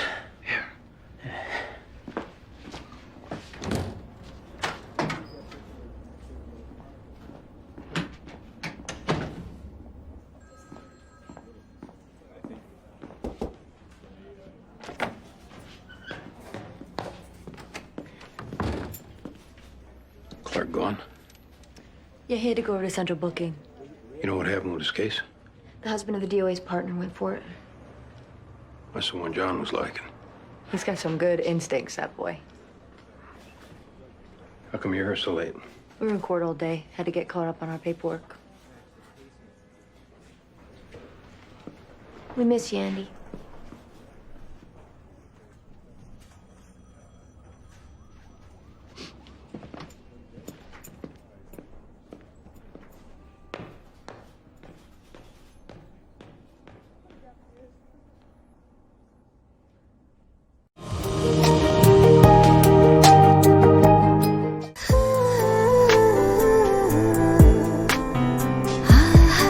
আপনি কিন্তু দেখতে যথেষ্ট সুন্দরী একজন মানুষ,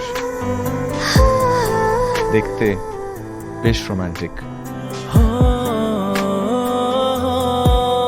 যেন শেক্সপিয়ারের নাটকের কোনো নায়িকার মতো।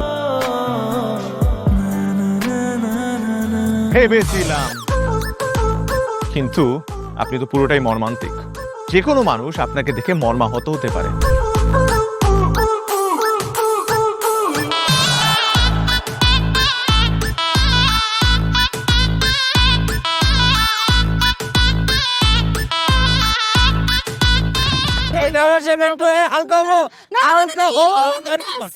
এইখানে গাড়ি থামা।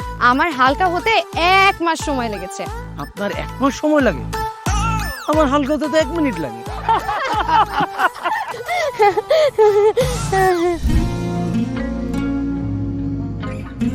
আমার কাছে মনে হয় জীবনসঙ্গী এমন হওয়া উচিত যার সাথে আপনি প্রতিটা মুহূর্ত উপভোগ করতে পারবেন, সারাক্ষণ খুনসুটিতে মেতে থাকতে পারবেন, এবং তার মনে এমনভাবে বসবাস করবেন যে আপনার দিকে সে একটাবার তাকালেই বলে দিতে পারবে যে তার বেঁচে থাকার কারণই আপনি। পথে চলতে চলতে, কথা বলতে বলতে, কখন যেন হলে আমার। জানি গল্পে গল্পে, মিশে অল্পে অল্পে, আমিও হয়ে গেছি তোমার। ছোট ছোট ভুল ফুটে হলো ফুল, যে তোমাকে পেলাম। গুটি গুটি পায়ে স্বপ্নের নাই, আমি ভেসে গেলাম। আপনি কি মনে করেছেন একজন মানুষ আমার জীবন থেকে চলে গিয়েছে এবং আপনি সেই সুযোগটা কাজে লাগিয়ে আপনার ফিলিংস গুলো আমার কাছে এক্সপ্রেস করবেন আর আমি সেটা হ্যাপিলি অ্যাকসেপ্ট করে নিব? এই হচ্ছে আপনার বন্ধুত্বের নমুনা? রোদের পাখি তোর শহরে, আমার মনের স্বপ্ন ঘিরে। ওরে পাখি ওরে সারাক্ষণ, তোর শহরে বৃষ্টি হলে ভিজে আমার মন।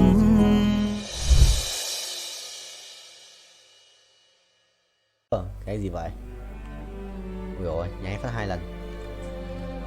Chuẩn không? Chuẩn không vậy chấm? Chuẩn đét cho thôi. Chuẩn và đét. Như phi công vậy. Ok, bay tiếp, bay cao. Thu rồi sao nhỉ? Thu rồi sao ấy? Thôi. Thằng Zena bắn đau lắm, Zena 2 đồ rồi. Chịu. Zena Sojin mấy cả cuồng đao, đấy hiểu. Vội vậy chồng. 6.8 à, vậy sẽ set lên 7. Ok.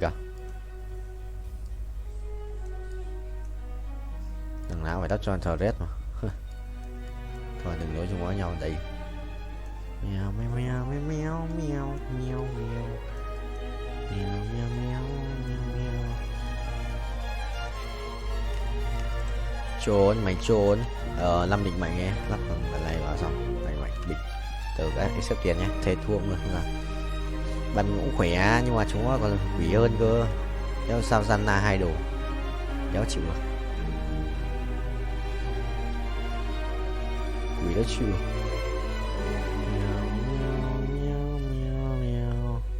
Trùng bài không vậy? À, kiếm tiền, tiến kiềm 138M, sự là nhiều ấy, không bay nữa thì thôi.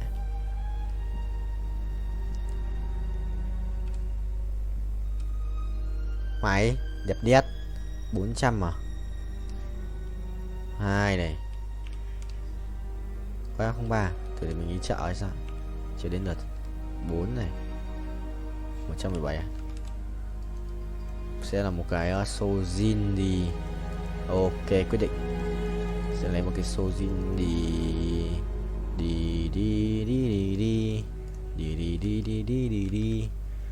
I'm go here.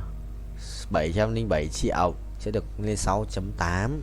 Tốc độ sẽ được mắc ping không? Quỷ ác quỷ phi phai, tốc độ bù đắc bù nào. Mấy thằng này có một chút game thôi chứ. Thằng này rebirth 163 lần. Kìa vậy.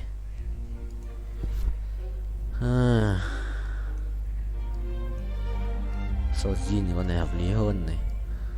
Nanh này là con bên kia nhưng mà đợi đồ bình tĩnh. Vội vãi. Xếp đủ rồi hả? 46 à? Đấy nó chỉnh cài nhót. 2 giờ 208. Gì? 4 giờ đi học. Chuẩn không?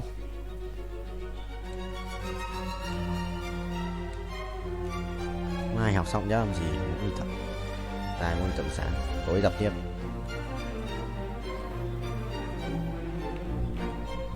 Trốn không?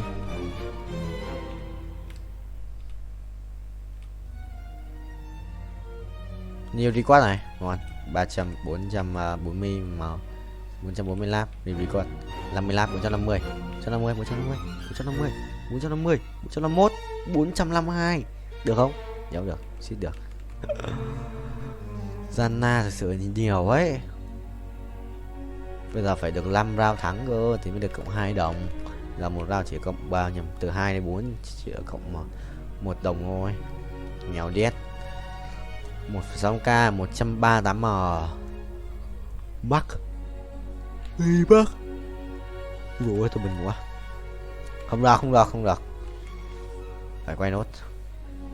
Ê sao đéo lên thở đét 2 cho mình kìa. Này thua rồi, tài khỏe đấy. Chịu rồi.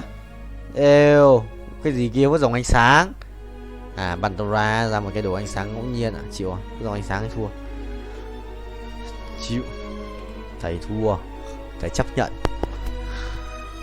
Ai rồi cũng phải thua thôi. Nhưng mà thua không hay đâu.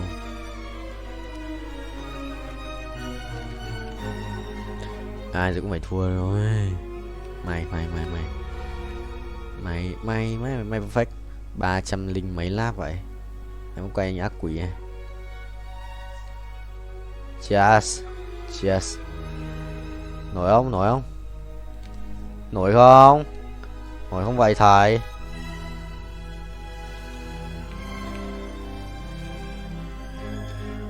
Nổi không?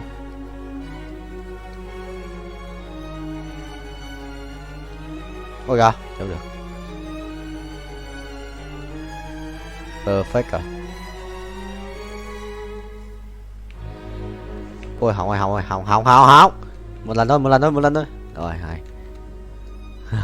Anh sợ đấy. Soraka cút. Cái đéo ở đây. Một cái giáp máu á. Cái đéo ở đây. Ôi đéo ở đây. Nhào.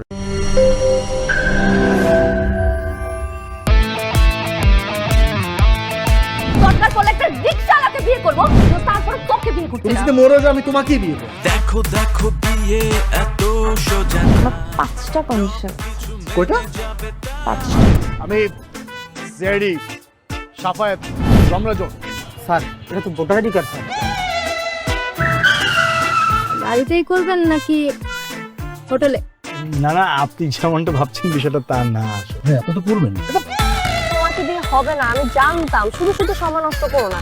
ভাই, আপনি তো অনন্ত দলিল না যে অসম্ভবকে সম্ভব করে আপনার কাজ। জিমি কি হচ্ছে? আচ্ছা আঙ্গের একদম বইরা দিমু। যাচ্ছে সব বাইট কর। শর্ত দিয়ে বিয়ে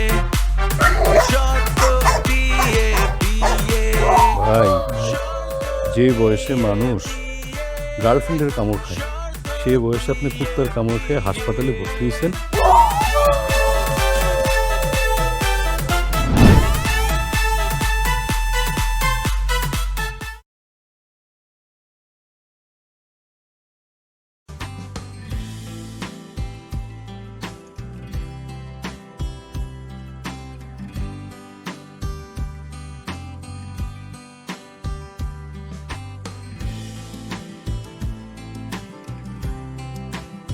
Morgana nữa.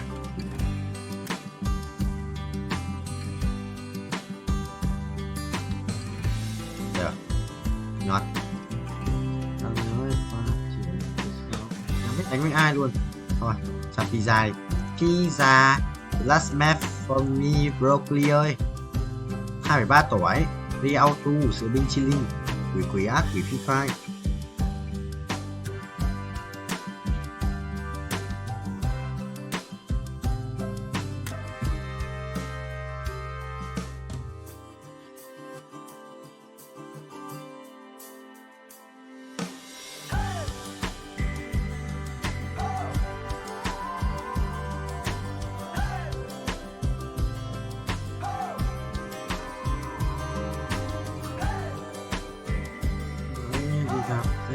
Chưa chết à? Trứng nổi trong một round thắng luôn. Đéo đéo gần đi nữa.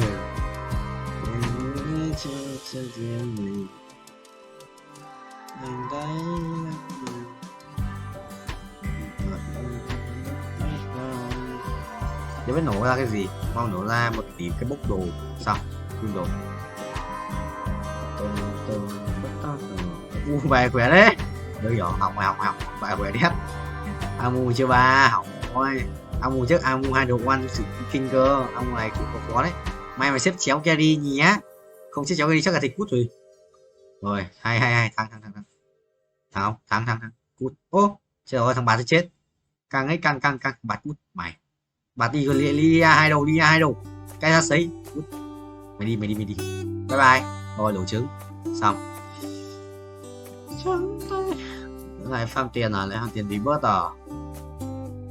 Farm tiền rebirth hay broccoli ơi, rebirth này hết 30k vương sẽ đắt đấy. Đây phải farm thêm nhiều. Baby anh xin lỗi giấc mơ với chồng. Farm một broccoli với chôn à?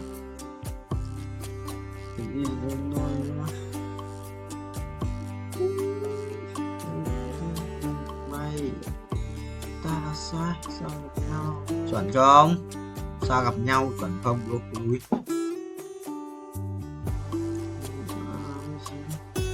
thì acid rồi thêm một cái để chỗ 1 tỷ vàng à? Được không? Rồi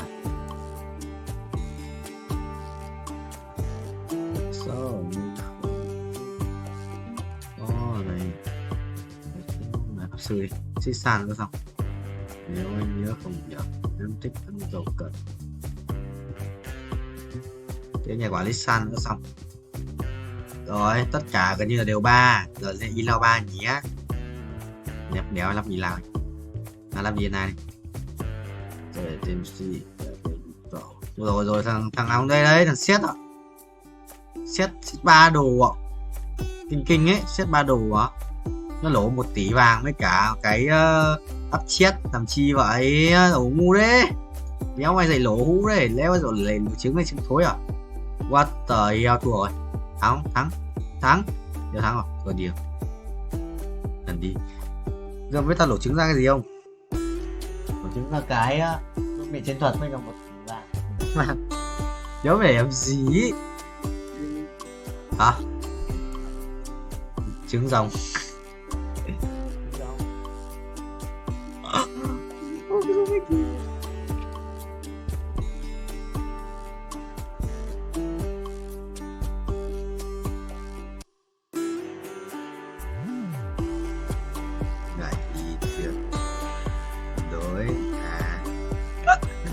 Chơi búa 2k ăn ở ông broccoli tháng này nữa nhót cua ID2 đi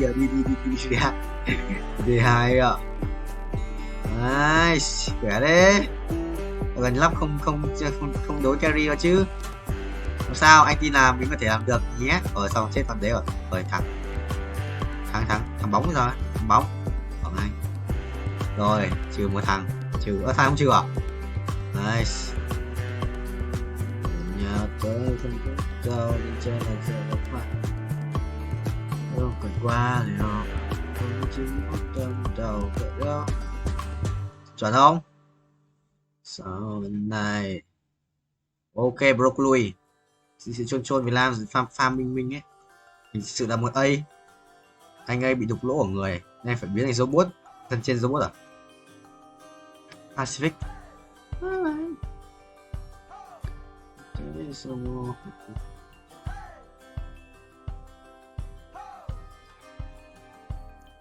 chưa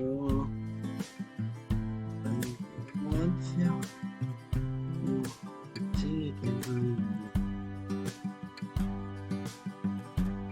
gì Lào bà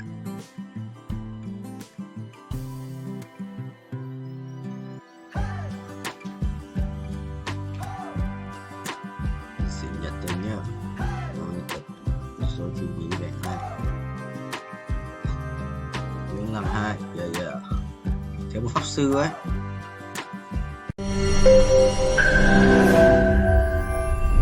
তোমাকে 15 লাখ টাকাই দিতে হবে তুমি যদি দিতে না পারো তোমার বাবাকে কল দাও তোমার যত জমি জিরাত বাড়িতে যা যা আছে এগুলো বেচা হইলো তোমরা আমাদের টাকা পাই পাই করে শোধ করবা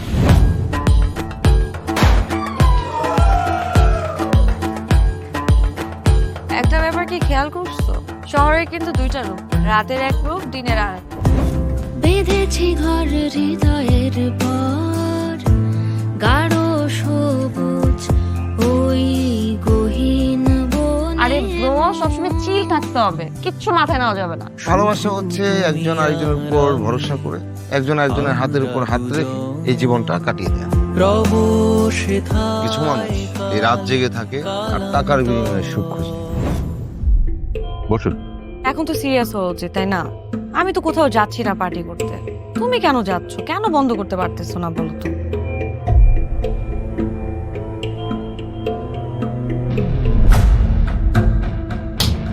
কার যে কোথায় সুখ সেটা তার প্রিয় মানুষটাও কখনো জানতে পারে না পাশাপাশি তবু যাচ্ছি বিপরীতে কাছাকাছি তবু যাচ্ছি বহু দূরে hi you look good thank you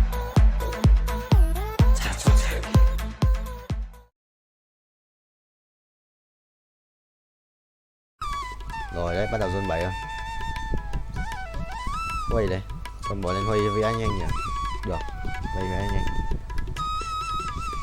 rồi nào em bắt em từ từ xếp bài đã cần mất thêm khi thấy em đợi thêm một tí đây để đang lại bận như thế thằng cái đen này bố chịu xin lát này rồi xong rồi đặt quay lên vẽ xong như thế uy hiệu thần giống vương miện đấu sĩ trang bị Pandora rồi cái Pandora đấy phải để như ship tem lại thôi 5 màu rồi kiếm nhanh phết còn 10 lần nữa ôi trời ơn ơi cha sức chưa quay về là tại ai chỉ như vậy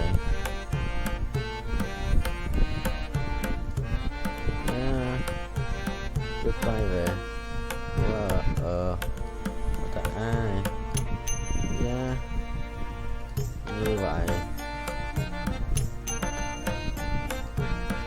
rồi xong rồi xét này phút giây gần nhau meow meow meow meow meow meow meow meow meow fuck what the fuck what the fast so good so fast bro fast more I need more speed I need yes sir bro perfect at 10% this okay bro mi chi đến nhà đồ anh à những pet xịn quá đừng đồ anh thôi uầy ui rồi có thằng hack ở đây rồi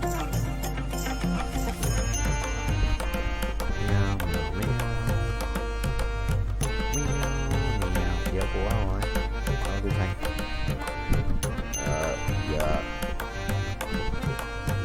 dia này tôi sự ra cái kia miền tây rồi xịn chết người tao nó cứ phải tụi ra bọn nó sao 8 mò đừng gọi tên tao xuất hiện đâu tao rảnh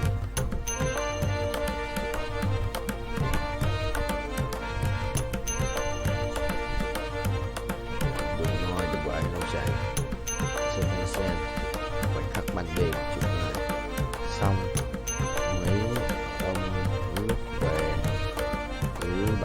Tao sao không sang kia lấy vé?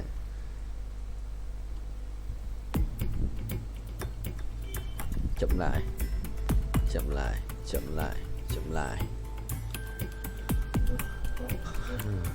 Lại không lùi được.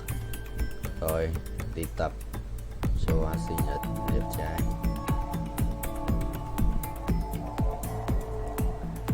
Lời nói đôi khi chỉ buông lỏng. Cười trên môi là dáng loạn âu lo lại thật bọn ruồi thì sao có 35 máu này. Đạo rất phát triển hòa mình sao đâu có khi tại Phật. Mày hầm mấy nó fix vậy chúng mày nhưng bạn quá nhanh. Bình, ô trời, xin lỗi. Bà là biết lên đinh ở có chưa không? Bọn tao xin cáo sáng sớm, chưa, tự chưa không? Rồi cộng 1,92 chưa? Hãy nói xin chào. Còn nếu không cho tao biết mày đang thế nào. Tự nhiên ổn chuyện. Điền ấy, tự nhiên có 35 máu bởi cái bài quỷ như vậy. 440 là phải chết 8, mình mới chết 7. Sợ đéo này. Mẹ phê rồi.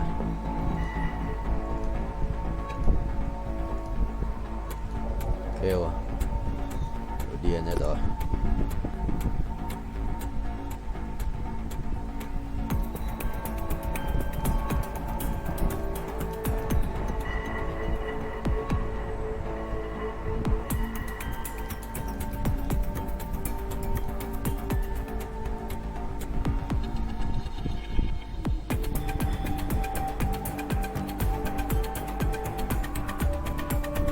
Vấn đề gì? Đồ nếu khô quá, nếu biết sống hay không? Cho nếu chịu. Thôi trận này là ngủ làm nào, này trận sau hẳn thôi. Trời tận nhà carry cái đủ như đéo đánh. Rát hớt à? Mày thích hớt không? Rát hớt. Mày thích hớt không? 10 cú ơi, 5 lần nữa, Bình. Rồi sắp chết rồi đấy, 13 máu. Sống được đến qua giao chim. Hôm nay ông ba cũng đánh được đâu. Và ta một phen anh chị kịp nhìn về phía chúa. Leo em muốn thì cả thế giới của ai lương là anh sẽ là kẻ thù của ô.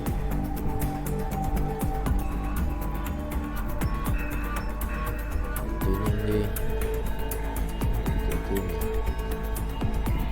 Chỉ mình bước xa làm sao. Baby girl.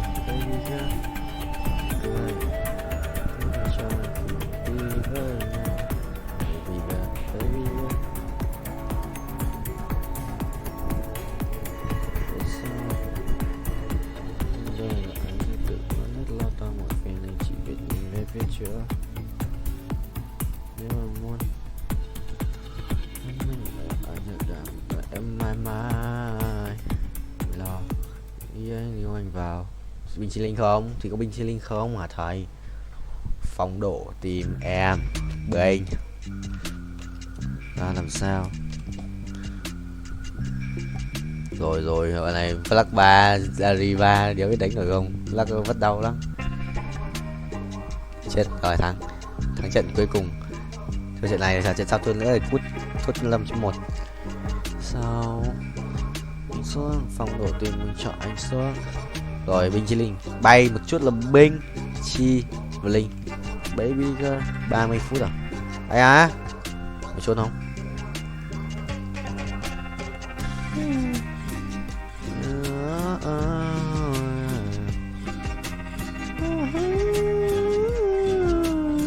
Bình xoay đều xoay nhanh à? Cậu bánh ra con tắc kia hoa ở trong kia cút rồi. Tắc hoa yếu nhất trong mấy con xịn quát ly nhưng mà yếu. Thế là thầy cho cút rồi, quên mất.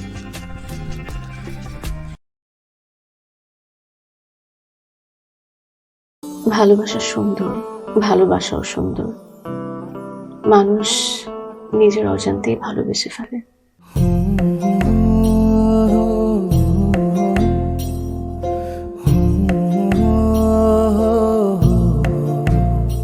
আমার মনে হয় কি জানেন, আপনার মতো জানাশোনা কাউকে না আমার বিয়ে করা উচিত। এটা কি উপলক্ষে? ম্যাডাম ফুলটা গ্রহণ করুন, তারপরে বলতেছি। ভোটার আইডি কার্ডে যার স্বাক্ষরের জায়গায় টিপসই দেয় এখানে কেউ ডাক্তার। এই দুইজনের মধ্যে যে আগে ম্যাডামের মন জয় করতে পারবে ম্যাডাম তার। একদিন না দেখলে তোমায় বন্ধু আন্ধার লাগে সব, তোমার এই প্রেমে এমনই টান। রুগীদের তো ডক্টরের কাছে আসলে ব্যথা কমে যায়, আপনি তো উল্টো হলো কেন? আপনি কি একটু উল্টা? তোমায় ছাড়িয়া যাব মরিয়া, তোমায় ছাড়িয়া যাব মরিয়া, যেও না বন্ধু আমার ভুলিয়া ভুলিয়া। আমার মনে হয় আমার সমস্যা কপালে, ম্যাডাম আমার কপালে নেই, আমার কপালে আছে দাগ।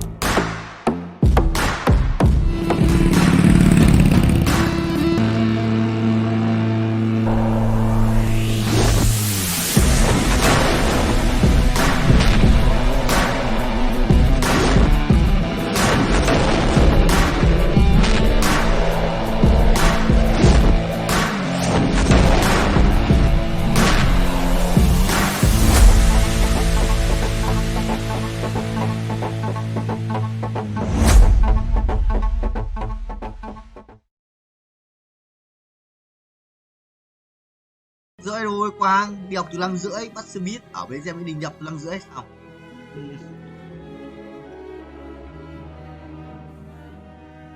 Bắt là phải tách ra đúng không? Độc hành mà sửa bình bình ấy, đúng gói đấy. Xong có độc hành nó xếp đi làm gì? Anh nhập.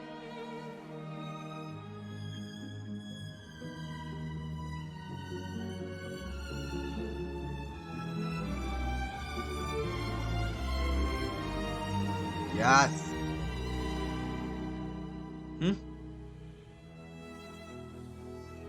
Cái điều vô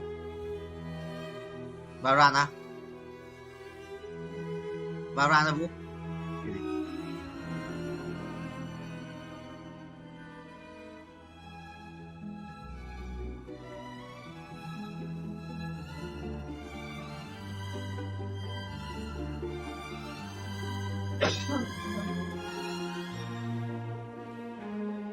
Sana mo Ruby.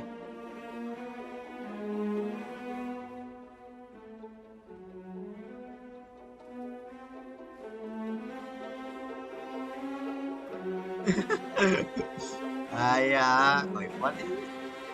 Anh đã A rồi đấy. Anh master lên A rồi. Tôi thường muốn vàng, mua con na, Annie, mua con na, anh em vừa ở đây rồi.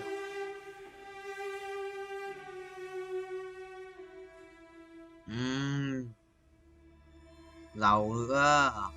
Nhưng mà Hồng Minh con lại yêu em ở đấy đâu. Đừng liền. Mày mày cứ game.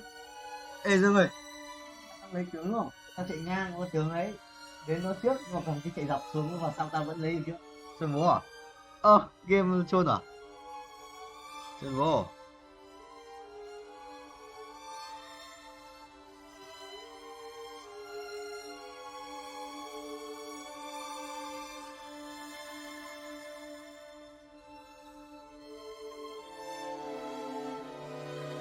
Phải tỉnh rồi.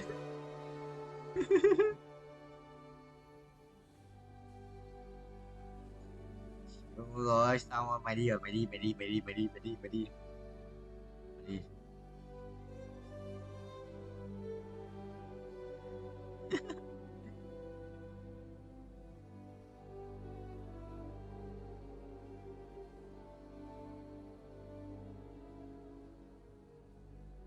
ông còn ai? Thằng Lào à? Thằng Lào Vũ.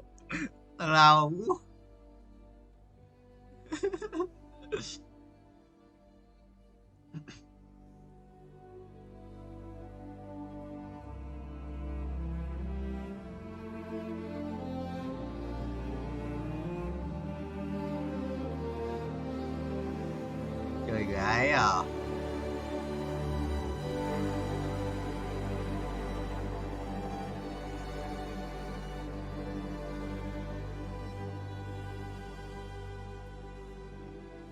rồi phải làm mới nhở, đéo được phép. Mà vẫn thấy trường chương 10 đánh bài gian na ảo đéo chịu được. Gian na lắc ảo lắm vua. Ông Quang phải bại của Hoàng Lập Tiến đúng không?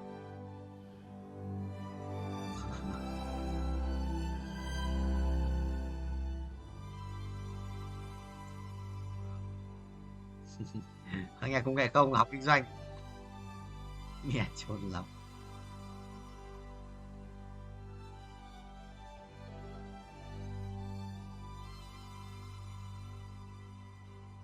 Chuẩn rồi, broccoli ơi, chuẩn đấy, sự cái chuẩn đấy.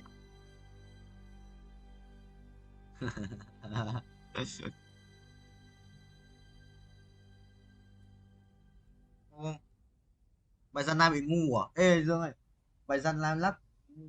Tao đây bài tao tay yếu, cứ khỏe đéo chịu được. Những người mà. Ôi đéo đâu. Ai chúng ngu nhỉ?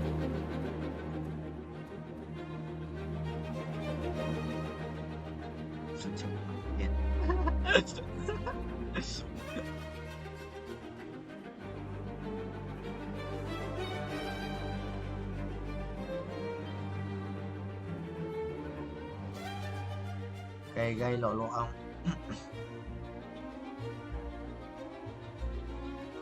Cô đánh xong trận cờ ê, bắn Valorant không ơi?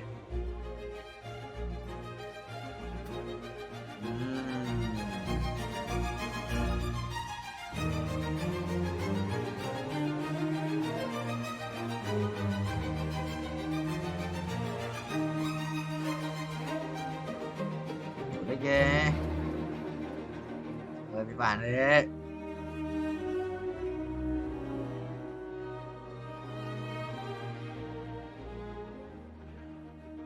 Còn rất giờ đâu phải ngoài trời đấy.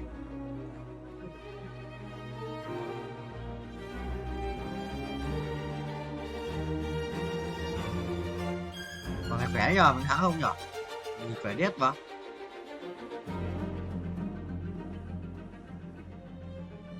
Đầu nó độc cái lều à?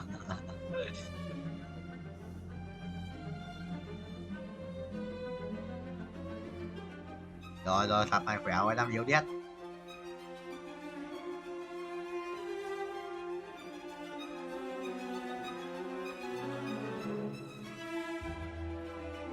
Nó để cái học luôn. Đâu thằng được. Mày sai tao sai.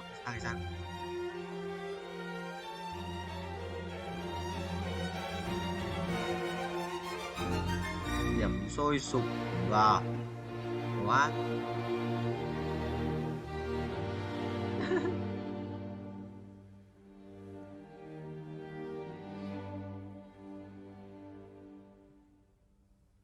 Ai bảo nghiện đâu.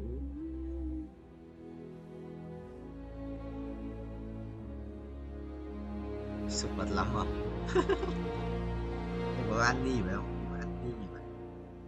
Đúng rồi, thì có ăn đi. Thằng nhót đi, thầy này cho ăn.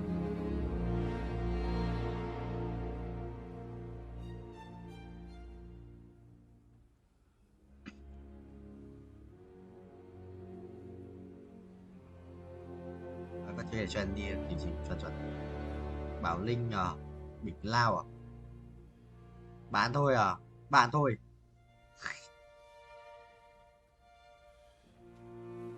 Đu đu.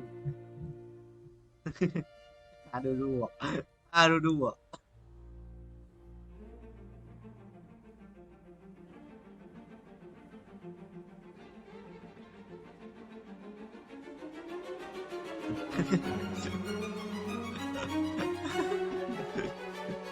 Thôi nó chịu được.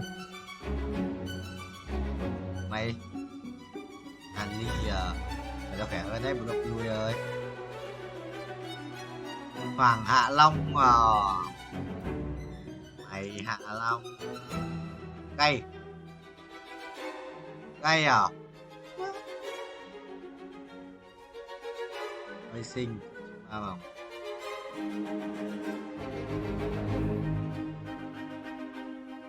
Kinh vậy. Không phải cái ở cái qua làm cũng chưa được trải nghiệm.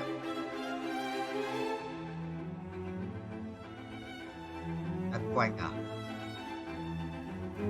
Quang à? Quang Anh à?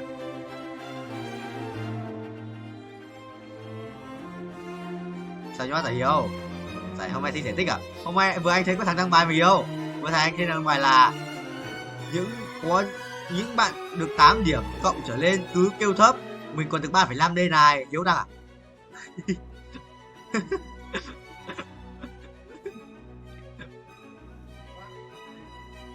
Bao nhiêu mà kìa? 7 à? 7 à? 7. Ai à? 5 à? 5. Sai. Sai 5. Vẫn kém chỉ có 5 rồi.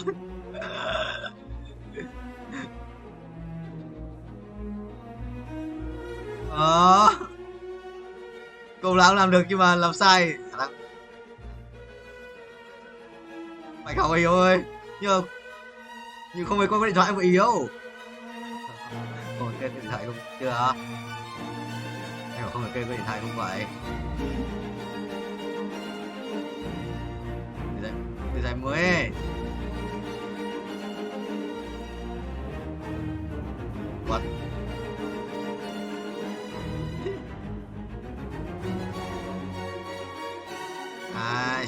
Cải thiện không? Học cải thiện không Hiếu?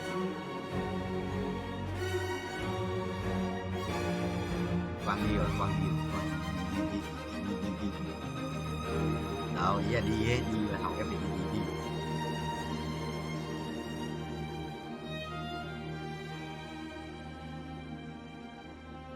Ê vậy, broccoli. Căng ấy.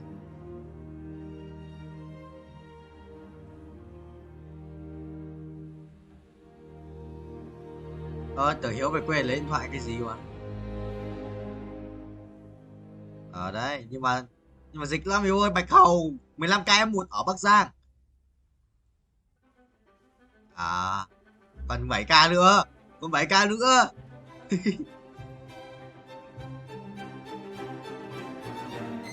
Hơn Covid, sự nó mạnh hơn Covid đấy. Ok, quỷ hơn Covid mà, cái này mạnh hơn Covid. Mạnh hơn đấy.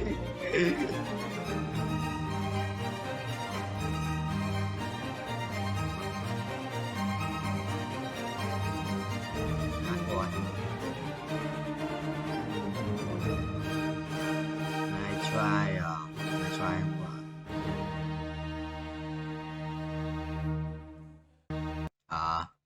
Học cải thiện luôn.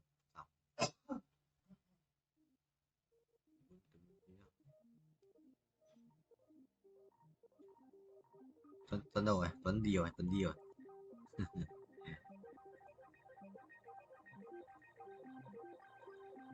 Trả trước chuẩn không vui ơi.